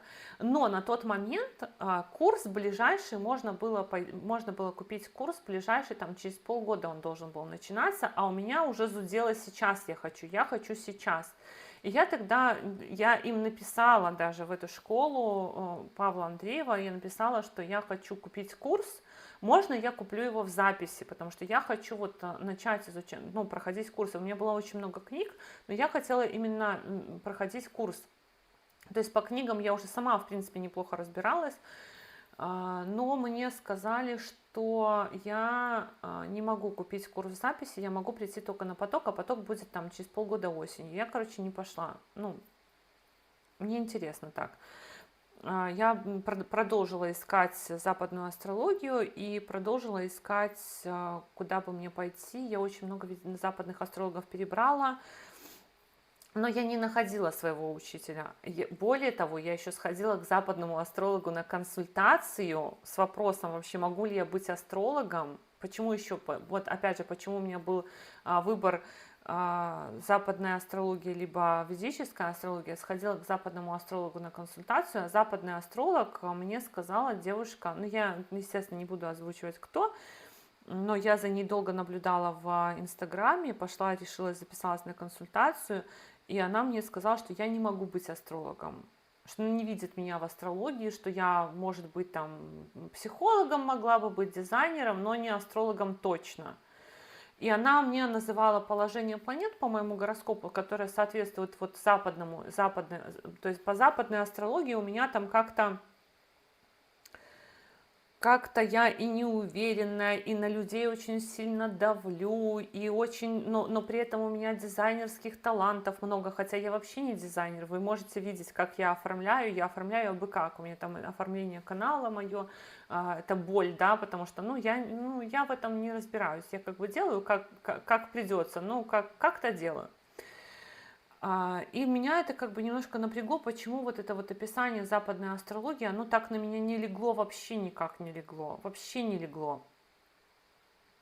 И Потом мне подружка говорит, которой я вот говорю, что я хочу идти учиться, ну, то есть я хочу стать астрологом и учиться на западной астрологии. Она говорит: а почему ты ведическую не рассматриваешь? Я говорю: ну вот ведическая, я как-то вот, я встречала только людей там в саре и с вот этой вот точкой на лбу, и говорю: ну это надо вот иметь определенный образ мышления, это надо, я не, ну, я все-таки, я понимаю, что я не такой человек, я не настолько, ну, может быть, сейчас, да, но я не настолько человек там пронизанный другой культурой, я не смогу так погрузиться прямо в другую культуру, мне надо ответы на мои вопросы, а не перепрошивка сознания. Но она говорит: слушай, ну сейчас так много вот уже ведических астрологов, это вот вовсе не обязательно, и ну поищи, посравнивай. Я поискала, ну, в общем, пошла в ведическую астрологию, и когда я купила, и причем бонусом было то, что можно было купить курс записи. Я купила курс записи, я начала его проходить, я построила свой гороскоп в ведическом, то есть по ведической астрологии, я увидела, что я дева. Я вспомнила все моменты, когда мне говорили: как ты это увидела, как ты это запомнила, как ты это там... Я поняла, что вот дева, я 100%, я на 1000% дева, потому что по ведической астрологии я дева асцендентная, у меня солнце в деве, у меня Меркурий в деве, я дева 100%, а я никак не, ну, не весы по западной, да, с Меркурием, там, и все такое. В общем, и все, ну я, ну, как бы ведическую астрологию я когда попала, все, это уже было не остановиться, ну и вот с тех пор я уже не останавливаюсь, несусь вот столько времени, и Бхагавад-гита, Бхагавад-гита, с которой я начинала, да, потом я вспомнила, что у меня лежит, то есть я уже потом переехала, и Бхагавад-гиту я переезжала очень с маленьким количеством вещей, и Бхагавад-гита, и путешествие домой остались. Машину я продала с диском, кстати, мантры у меня, этот диск не остался. А Бхагавад-гита и путешествие домой, через какое-то время я вот эти две книги попросила, мне их привезли из Беларуси, и они у меня сейчас, и Бхагавад-гиту я читаю, и путешествие домой тоже буду читать. Вот. Так, теперь, надеюсь, я ответила на ваш вопрос, и да, спасибо большое. Да, ну, как бы, я думаю, что я должна была прийти, понимаете, потому что, ну, именно в ведическую, потому что так все складывалось, так все закручивалось, именно то, что я познакомилась с этими людьми, да, то, что я сходила на концерт, мантры послушала, то, что я купила эти книги. Мне кажется, что оно как бы так было предопределено. И то, что по западной астрологии мне дали консультацию, которая мне... То есть я знаю, что в западной астрологии тоже есть очень много мощных людей. Я знаю, что все зависит очень сильно от мастера, который это все делает, да, который интерпретирует карту. Но мне настолько не зашла консультация, настолько мне было все, даже прогнозы, которые мне дали, они настолько были не в попад, хотя просто еще было так, что я шла с определенным запросом и говорила, что вот это мне не надо, вот мне про это не надо говорить. Но девушка была уверена, что я вот должна это узнать, и она сказала мне то, ну, в чем она была не права. И поэтому мне западная вот эта вот консультация, она вообще настолько была мимо моего запроса, что, наверное, это как бы еще один был аргумент в пользу того, что я должна оглянуться.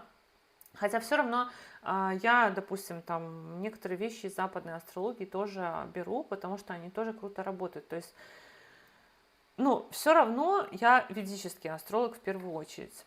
Так, давайте сейчас я посмотрю, на какие вопросы я не отвечала. Скорпион, Луна в Тельце, Рохини, Махадаша, Сатурн, Юпитер в 4 доме, не чувствую себя и свой дом в безопасности, теперь ощущение, что уже мир сходит с ума. Ну, то, что мир сходит с ума, это, знаете, как бы, это ощущение у нас уже, я думаю, с 2020 года, с ковида, наверное, то, что мир сходит с ума. А то, что Скорпионов как бы по 4 дому гороскопа сложные транзиты, потому что у вас 4 дом этот под транзитом там был Сатурна, сейчас там Раху, поэтому да. Ну, а если Скорпион и Телец, точно так же, получается, у вас зеркальный транзит, и все равно касается 4 дома гороскопа. Потом на 1,5 года такие аспекты. Кету в 6-м, аспект Сатурна на 10-й. Ну, Сатурн в 27-м году зайдет в ваш 2-й дом гороскопа, если вы, получается, кто у нас, если вы у нас рыбы. Кету в 6-м уйдет в 26-м году, в конце 26-го года Кету уйдет из 6-го дома гороскопа, то есть освободят эти дома, но просто работой бросаться не советую, если есть такие мысли. Предприниматель и артист, автор, изучается Веды сейчас. Это я, наверное, про Стрелец, либо Близнецы, да, про ось 3-9, потому что ось 3-9, да, может давать тягу к новым знаниям. Мантры. Кали сейчас очень сильно, вот про Кали тоже была история такая мистическая у меня про то, что, ну, я писала об этом в телеграм-канале, не помню, писала ли я об этом в инстаграме, про то, что у меня был такой, типа, инсайт, хотя я, конечно, не обладаю какими-то паранормальными способностями, но у меня был такой инсайт, слушайте, это вообще, я говорю уже сколько, с 12 до часа, сейчас до 2, почти 3 часа, ну, блин, я сочувствую тем, кто будет смотреть этот эфир потом. Значит, с инсайтами у меня было про Кали инсайт про то, что будет очень сильно Кали наказывать мужчин, которые обижали женщин, и после этого инсайта там столько, ну, то есть инсайт был вообще такой четкий, потому что как-то, я не помню, как это все началось, но что-то мне попался рилс какой-то про Кали, мне подружка в этот же день сбросила что-то про Кали. Я это рассказывала в телеграм-канале. И потом, это же просто у нас еще сейчас Раху был тогда в Пурва-Бхадрападе тоже, когда Раху еще был в Пурва-Бхадрападе транзитом, и тогда началась эта история. Арсена Маркаряна этого арестовали, потом там на Алекса Лесли завели уголовное дело, вот сейчас вот Эпштейна, вот это вот все всплывает. А просто мне тогда как инсайт пришло, что Кали будет наказывать этих мужчин, которые издевались над женщинами. И оно все вот по накатанной идет, но Кали она такая, да. Так, Гульжан тоже нашли себя в ведической, нет точного времени рождения. Ну, точное время рождения это такая сложная штука, да, потому что, во-первых, ну вообще ректификация сложная штука. Для ректификации нужно быть, если вы приходите к астрологу, вам придется обнажиться максимально полно, если у вас там ректификация, особенно когда большой промежуток времени, надо обнажиться максимально полно. В ректификации сложность заключается в том, что люди очень часто не любят какие-то вещи про себя дорассказать, а это всегда в ректификации очень важно. Но если вы будете заниматься астрологией, я думаю, что вы себя потом отректифицируете, если вы там прям глубоко, серьезно будете заниматься. Вот, да, Леночка, пишите, что не ощущали себя львом по западной. Ну вот у меня нету ощущения, да, я тоже себя не ощущаю по западной астрологии, по гороскопу. У меня, допустим, партнер мой, да, мой будущий муж, с которым мы тоже вот собираемся через тернии как пожениться. Вот он там, допустим, по западной астрологии он, по-моему, весы, а по ведической он скорпион. Когда я ему сказала, что он скорпион, у него вот он говорит, у меня прям пазл сложился, у меня настолько, он говорит, что у меня так много внутри яда, что я, говорит, могу отравить им сам себя. То есть, ну, это я не говорю, что все скорпионы ядовитые, да, но иногда вот как будто бы, когда ты узнаешь себя по ведической астрологии, как будто бы у тебя случается, ну, тотальный инсайт, что вот, я помню, там, подружке я тоже говорила, что она говорит, а муж мой, там, она про мужа, я говорю, телец, она говорит, точно, он же теленок, это же натуральный теленок, как я вот, это вот 100% с ним совпадает, то есть, ну, как будто бы иногда инсайты, они реально по ведической астрологии, вот когда ты узнаешь, они реально тебя открывают. Сильно ли меняется жизнь с переездом? Ну, я считаю, что все заложено в нашем гороскопе. Наши переезды и то, что как наша жизнь поменяется. В любом случае, когда случается переезд случается, скорее всего, глобально, когда у нас меняется период. Эта смена периода, она уже заложена. И эта смена периода уже заложена. Что у нас там будет происходить? Будет у нас там легко, будет у нас там сложно и так далее. Я сейчас еще пишу, говорю, и эфир, надеюсь, сохранится, потому что, ну, он автоматически сохраняется. Просто говорят, что если очень большие эфиры, то они могут не сохраняться. Единственное, что если кто-то, ну, будет смотреть эфир полностью, если вы сможете там писать эти тайм-коды, потому что я не знаю, через какое время я сделаю тайм-код. У меня сегодня еще очень много дел запланировано важных. Я не знаю, когда я смогу сделать тайм-коды. То, ну, когда вы будете там какие-то важные вещи видеть, то, может быть, тогда вот я знаю, что у меня есть тут даже в чате люди, которые часто делают тайм-коды. Так вот, релокация, ну, я не верю, что вопрос в том, что вы вот можете выбрать себе, ну, как бы если надо, да, вы все равно поедете туда, куда надо. То есть вы все равно поедете туда, куда надо. В 12 доме Солнца. Луна, Марс, Кету в Деве.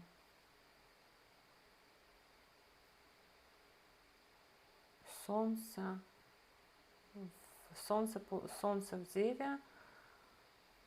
Так, это все в Деве, да? Луна, Марс, Солнце и Кету в Деве в 12-м.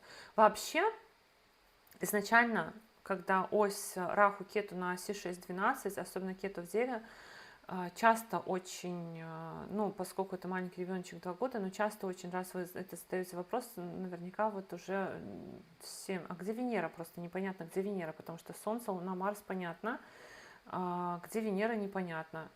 Ну, Юпитер не в 12 доме, это уже хорошо, но вообще ось 6-12, она изначально на самом деле гадкая, потому что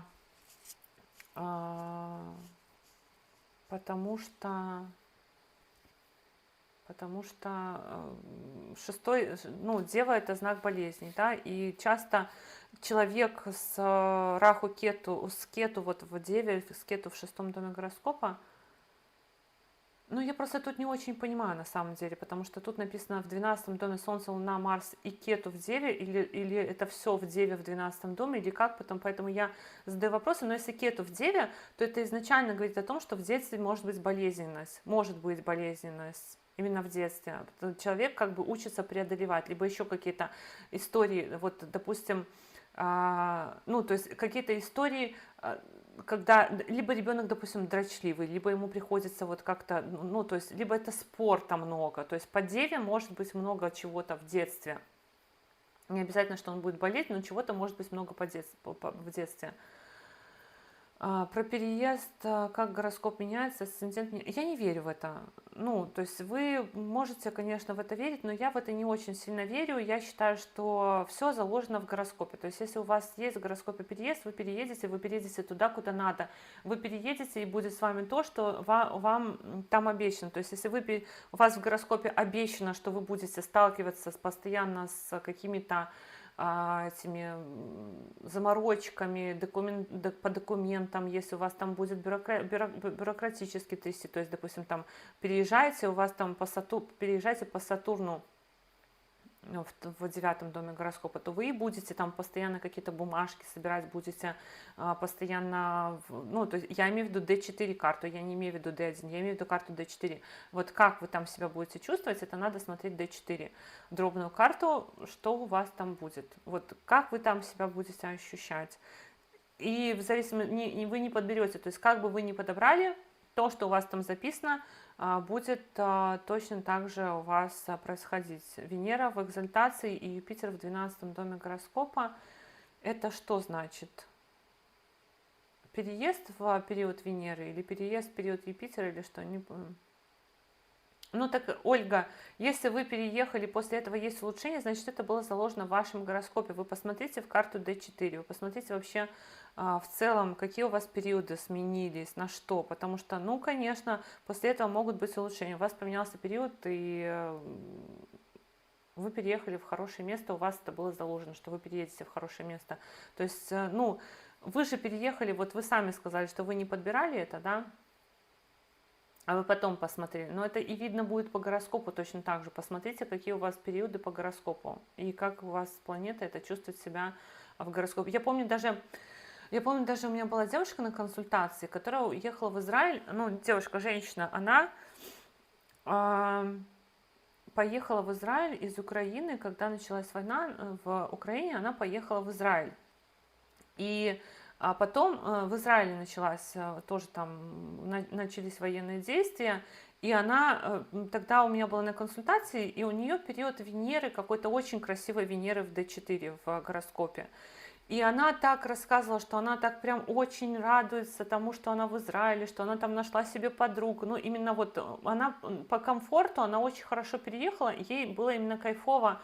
То есть там нашлась компания, подружки. Она вот уже такой пенсионного возраста, по-моему. У нее нашлись подружки там. Они вместе с этими подружками ездили в какие-то поездки, морские путешествия, там и все такое. То есть у нее абсолютно, она переехала, и абсолютно у нее была хорошая компания, и она очень хорошо себя ощущала и не собиралась никуда переезжать. Тут началась война в Израиле, она мне говорит, ну, типа, что мне делать, переезжать, не переезжать? Ну, у нее в гороскопе прям очень хороший период для вот места проживания. Я ей говорю, что, ну, как бы, это решение не я принимаю, да, мы с ней провели консультацию, и она мне по итогу этой консультации говорит, что мне настолько здесь комфортно, я не хочу переезжать. Но я ее понимаю, я вижу по ее гороскопу, что, ну, то, что она ко мне пришла, у нее был страх, потому что, ну, как бы все там запаниковали, ей дочь звонит, пишет, да, мама там, что...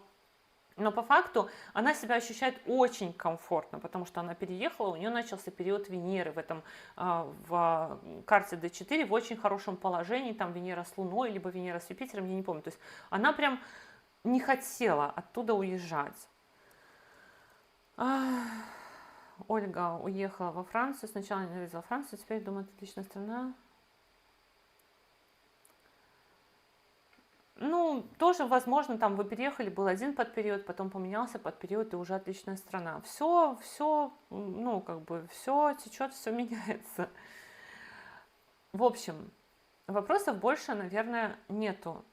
Я так вижу. Давайте я 2 минутки подожду, будут еще вопросы, не будут, ну, практически 3 часа для меня. Что я хотела еще сказать вообще. Ретро ребенка Венера в 11, а Раху ретро Юпитер в 6. Это там, где Кету.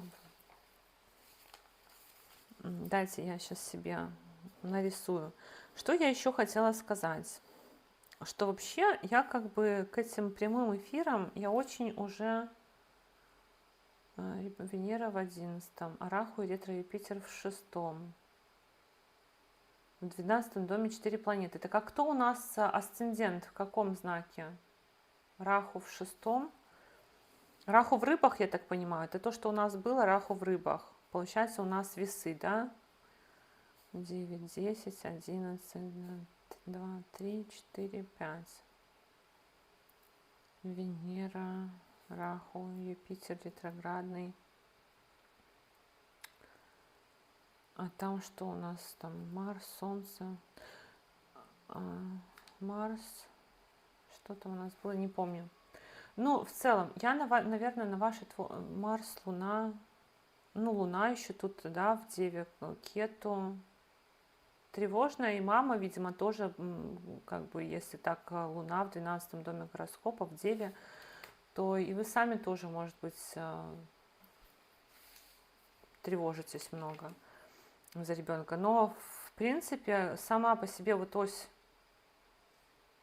Кету в Деве и Раху Кету на оси 6-12, она может давать, да, вот я сказала вам, в принципе, про то, что это могут быть и спорт, и какие-то такие, то есть качества характера в детстве, что, может быть, нужно отстаивать себя.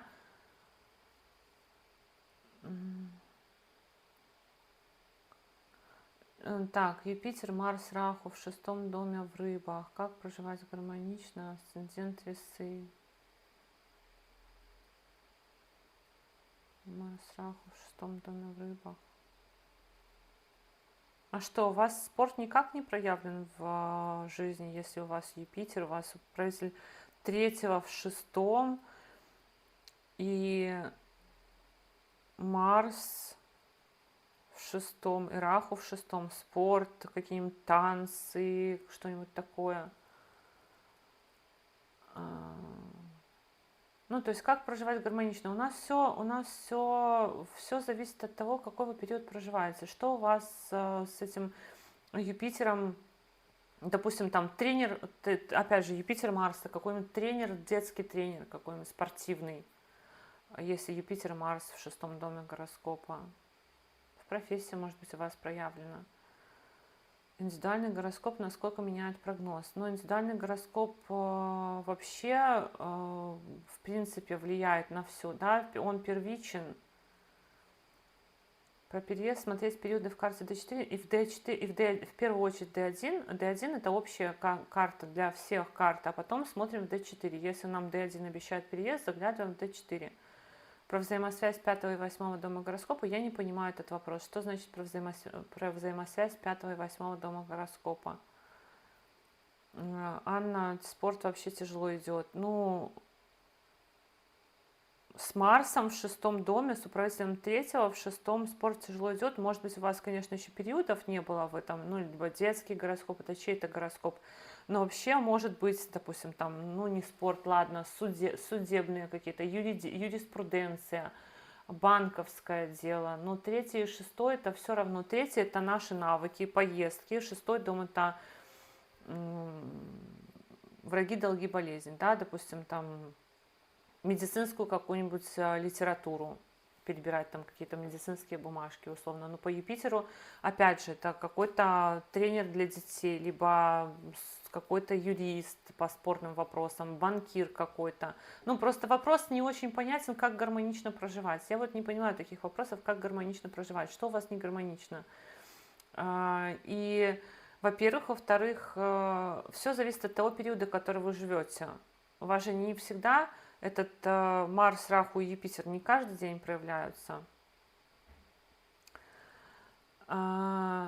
Татьяна, спасибо вам, что пришли на эфир. Гульнара, можно завтра устроиться на работу. Телец, Стрелец, Асцендент. А завтра ретроградный Меркурий начинается у нас. Ну, по факту, знаете, Гульнара, особенно если у вас Меркурий ретроградный в карте, то есть вам же предложили уже сейчас, да, особенно если у вас Меркурий ретроградный в карте, то оно хорошо. С одной стороны, с другой стороны, вообще в целом я бы сказала так, что если вам нужна работа, вы прошли собеседование, работа очень нужна, то ну и нафиг этот ретроградный Меркурий, потому что, ну, извините, еще из-за ретроградного Меркурия не устроиться на работу, когда она очень нужна, я считаю, что это тоже не нужно так сильно плясать под дудку вот этого вот этих вот планет, потому что, ну что тогда, сложить ручки и ничего не делать, я считаю, что это неправильно. Нужна работа, значит, устраивайтесь. Последнее, что я хотела сказать, я писала там, ну, я не знаю, вот если вы будете там, допустим, завтра, послезавтра, я, может быть, напишу еще раз, потому что я уже писала, я хотела бы выходить в эфиры чаще, но я не знаю, что интересно, да, я писала пост о том, чтобы написали идеи, но как-то никто, может быть, YouTube меня очень сильно, вот этот год, YouTube меня просто задвигает в самую дальнюю полочку, то есть YouTube меня просто не взлюбил в последний год, поэтому если вдруг вы напишете мне идеи какие-то для прямых эфиров, я бы даже, может быть, и разбирала гороскопы в прямых эфирах, там, поэтому, если у вас есть какие-то идеи, какую-то тему, которую вы бы хотели раскрыть, и даже если, может быть, гороскоп, просто заглядывайте, тогда я потом напишу еще раз пост какой-то на ютубе, либо, может быть, даже в комментариях к этому видео, тоже к этой трансляции можно написать, но именно не в чате сейчас, а потом, потому что, ну, я бы выходила в прямые эфиры раз в неделю, например. Я сегодня даже вышла в этот прямой эфир, потому что одно дело сесть, записать видео, потом его монтировать, потом отвечать на вопросы в комментариях, да, это одно дело. Другое дело, что я вышла Я с вами пообщалась, я вижу какие-то вопросы в прямом эфире, отвечаю, у вас появляются новые вопросы. Это интересно, в принципе. Вот, поэтому если есть идеи, тоже какие-то вопросы пишите для следующих прямых эфиров. Разбор гороскопа очень интересен, но тоже, да, то есть на какую-то конкретную тему. Я не буду там весь гороскоп от начала до конца разбирать как полноценную консультацию, но вот если у вас есть какой-то вопрос, там по одному вопросу, например, я, может быть, там табличку сделаю какую-то, в которую можно вписывать ваши данные. Так, пошли вопросы. Взаимосвязь 5 и 8 дома, управитель 5 в 8, 8 в 5. Ну, управитель 5 в 8, 8 в 5 у взрослого человека может быть как склонность к тайным отношениям. Стрессы из-за учебы. У меня была девочка, опять же, был такой этот гороскоп девочки, которая училась, и у нее управитель 5 в 8, и во время учебы у нее... 5-й дом – это ментальность наша. Вот 5-й дом, чтобы вы понимали, это значит такая история. Наш ум, наш мозг, 5-й дом гороскопа. И когда 5-й дом попадает в 8-й дом гороскопа, это какой-то, не то чтобы стресс, но какая-то эмоциональная, сильная история.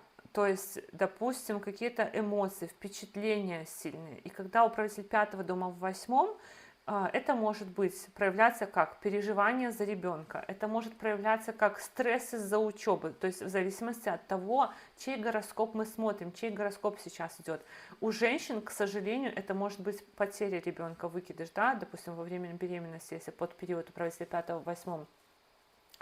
Но, в принципе, это может быть и склонность к тайным романам, это может быть склонность к изучению чего-то тайного. То есть в совокупности каждое положение может давать несколько результатов в зависимости от того, с какого ракурса мы смотрим, с какого угла мы это смотрим. Поэтому и 5 в 8, и 8 в 5. Ну, то есть 5 в 8 как бы у нас появляется стресс из-за учебы, либо там у нас появляются какие-то тайны, а 8 в 5 это как бы то, что может наружу выходить, какая-то тоже тайная информация, связанная, допустим, с детьми, с учебой и так далее, и так далее.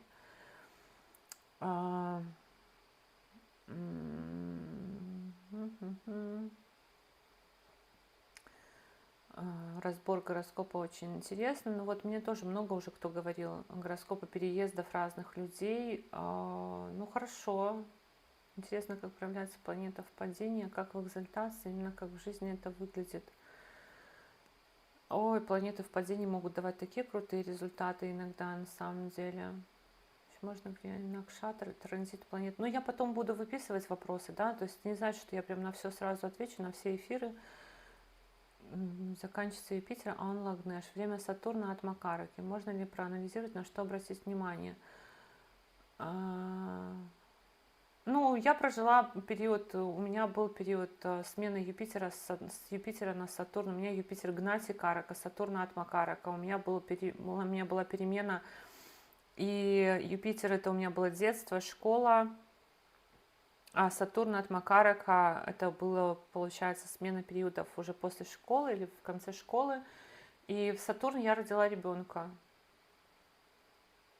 Ну, как бы все зависит еще от других факторов, потому, ну, Сатурн по здоровью все равно он может давать какую-то хронику, какие-то... Я родила ребенка, и потом я об этом только узнала, что у меня сбойнулась щитовидка, и у меня теперь на всю жизнь гипотиреоз, то есть хроническое заболевание щитовидной железы. У меня Сатурн во 2-м доме гороскопа, и вот у меня сбойнулась щитовидка, и гипотиреоз развился. Но этого я, конечно, не знала тогда, но от Макарака точно так же по здоровью может давать вопросы. И здоровье нужно смотреть за здоровьем, беречь здоровье. Но это не значит, что прям все плохо будет. Но Сатурн, я писала, опять же, посты какие-то по поводу смены периодов, о том, как меняются периоды, о том, что Сатурн, знаете как, Юпитер, вы учились, Юпитер давал дает какие-то знания, Юпитер вы учились, а в Сатурн пора реализовываться. И Сатурн это время ответственности и реализации какой-то, то есть приобрести какой-то статус, приобрести какой-то опыт уже по тому, что вы наработали. Но факт в том, что после Сатурна Сатурн это часто найм и служение, да, после Сатурна может быть такое, что по Сатурну наработали опыт, а потом пошли в Меркурий его как бы уже по-другому реализовывать, на себя работать, часто так бывает. Но если от Макарика Сатурн, то здоровье тоже, да, смотреть надо. Связь 8 и 11 дома гороскопа, точно так же 8-11. Ну, давайте положение планет вообще надо записать отдельное видео, про если 8 в 11, 11 в 8. Ну, бывают и наследство бывает с такими положениями. По темам, например, переезд, иммиграция. Да, ну будет так, разбор гороскопа будет такой. Я буду давать какой-то для записи, какой-то файл, в который вы будете записывать ваш вопрос, и один вопрос ваш буду разбирать. Но смотрите, меня реально YouTube задвинул и не присылает уведомления, потому что я провожу эфиры, потому что у меня выходят видео. У меня в этом году очень сильно упала статистика на Ютубе, и поэтому, ну, следить приходится самостоятельно тем, кто на меня подписан, вот сами следите, потому что я, ну, как бы я делаю все со своей стороны, но YouTube меня не любит. Надеюсь, что в следующем году расколдуется, потому что будут другие транзиты. Сейчас вот транзиты такие, что не способствуют росту блога. Интересно разобрать гороскопы актеров, актрис, знаменитых личностей. Ну, так как же тоже мы разбираем, я периодически их разбираю, влияет ли накшатра, под которой родилась, на всю дальнейшую жизнь. Ну, влияет, конечно, накшатра влияет, да, естественно.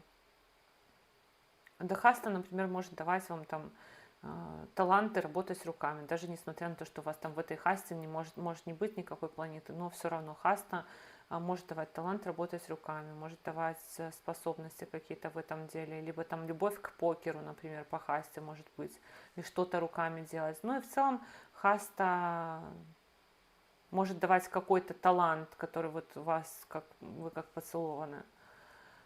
Юпитер на детство и юность, потом от Макарака Сатурна Махадаша уже прожила. Ну вот у меня тоже было Юпитер, детство и юность, от Макарака Сатурна я прожила, и сейчас у меня Меркурий. Астропрограмму, самая моя любимая Джаганатха Хора, у меня, слава богу, есть на русском языке. Ну, после Джаганатха Хора я очень люблю Ведик Хора. Единственное, что Ведик Хора мне в некоторых функций там не хватает, но он постоянно развивается, за что большое спасибо вот этому человеку, Вячеслав Бурматов, если я не ошибаюсь, его фамилия, который развивает эту программу. У меня платная подписка в Ведик Хора, мне все нравится.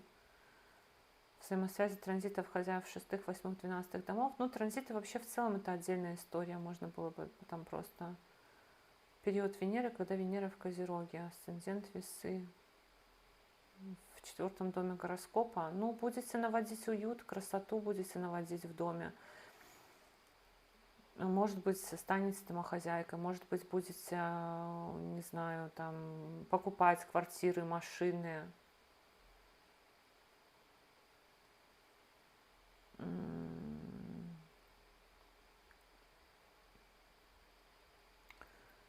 Телец, Меркурий в 4 доме в 15 градусов, Меркурий в 4 доме в 15 градусов. Ну, 15 градусов, можно сказать, что далековато, если честно. Ну, может быть, ремонт какой-то, обустройство, вложение денег, машины покупать, квартиры покупать. Но тут тоже вложение денег в 4 дом гороскопа может быть.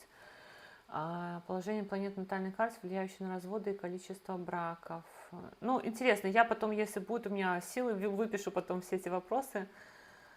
От Махадаши Сатурна, если, спасибо вам, Ольга, если он от Макарака в 7 доме. Завершается Лагнеш Юпитер. Лагнеш Юпитер это если, ну, Сатурн либо в Деве, либо Сатурн в Близнецах. Ну, он разные результаты. Но опять же, то есть нельзя только по D1 судить, надо смотреть еще, ну, надо смотреть, во-первых, дробные карты, и Чарадашу. И очень важно, чтобы это совмещалось. Дева, Юпитер в 11 рака, как он влияет на 4-й дом? Юпитер в 11 рак. Дева. А при чем здесь, да, тема эфира не очень понятна. Ходить на СПА-процедуры в коридор затмений, ну, можно, конечно. Что тут такого, СПА-процедуры? Ну, это же соответствует вообще Пурва-Пхалгуни. Все. Ну, про вопрос Татьяны, про то, что Юпитер в 11 доме рака, как он влияет на 4-й дом, я не очень понимаю вопрос вообще, честно говоря. То, что, ну, это путешествия какие-то в периоды Юпитера, может быть, там, перемены в месте жительства, транспорта, ну, тоже переезды могут быть. А в целом в статике и в этих еще же в периодах, то есть в статике и в периодах разные вещи. В статике может какие-то хорошие сообщества у вас, ну, вы можете входить в какие-то сообщества, состоять в каких-то хороших сообществах. Но могут друзья вмешиваться в отношения, например, несмотря на то, что Юпитер в 11 доме гороскопа в экзальтации, все равно подарки классные какие-то можно получать от партнеров, и в целом в сообществах каких-то подарки какие-то классные получать. Все, мои дорогие, 15, у меня уже 16, получается 3,5 почти часа. Для меня это рекорд просто-напросто. И, ну, я прям очень довольна. Надеюсь, что вам тоже понравилось. Все. И в комментариях под видео, если вы напишите еще вопросы, потом я вот немножко созрею, тогда напишу еще раз про то, когда следующий. И постараюсь, может быть, раз в неделю эфир проводить. Все. Завершаю эфир, завершаю трансляцию. Всем хорошего дня, вечера и всего доброго.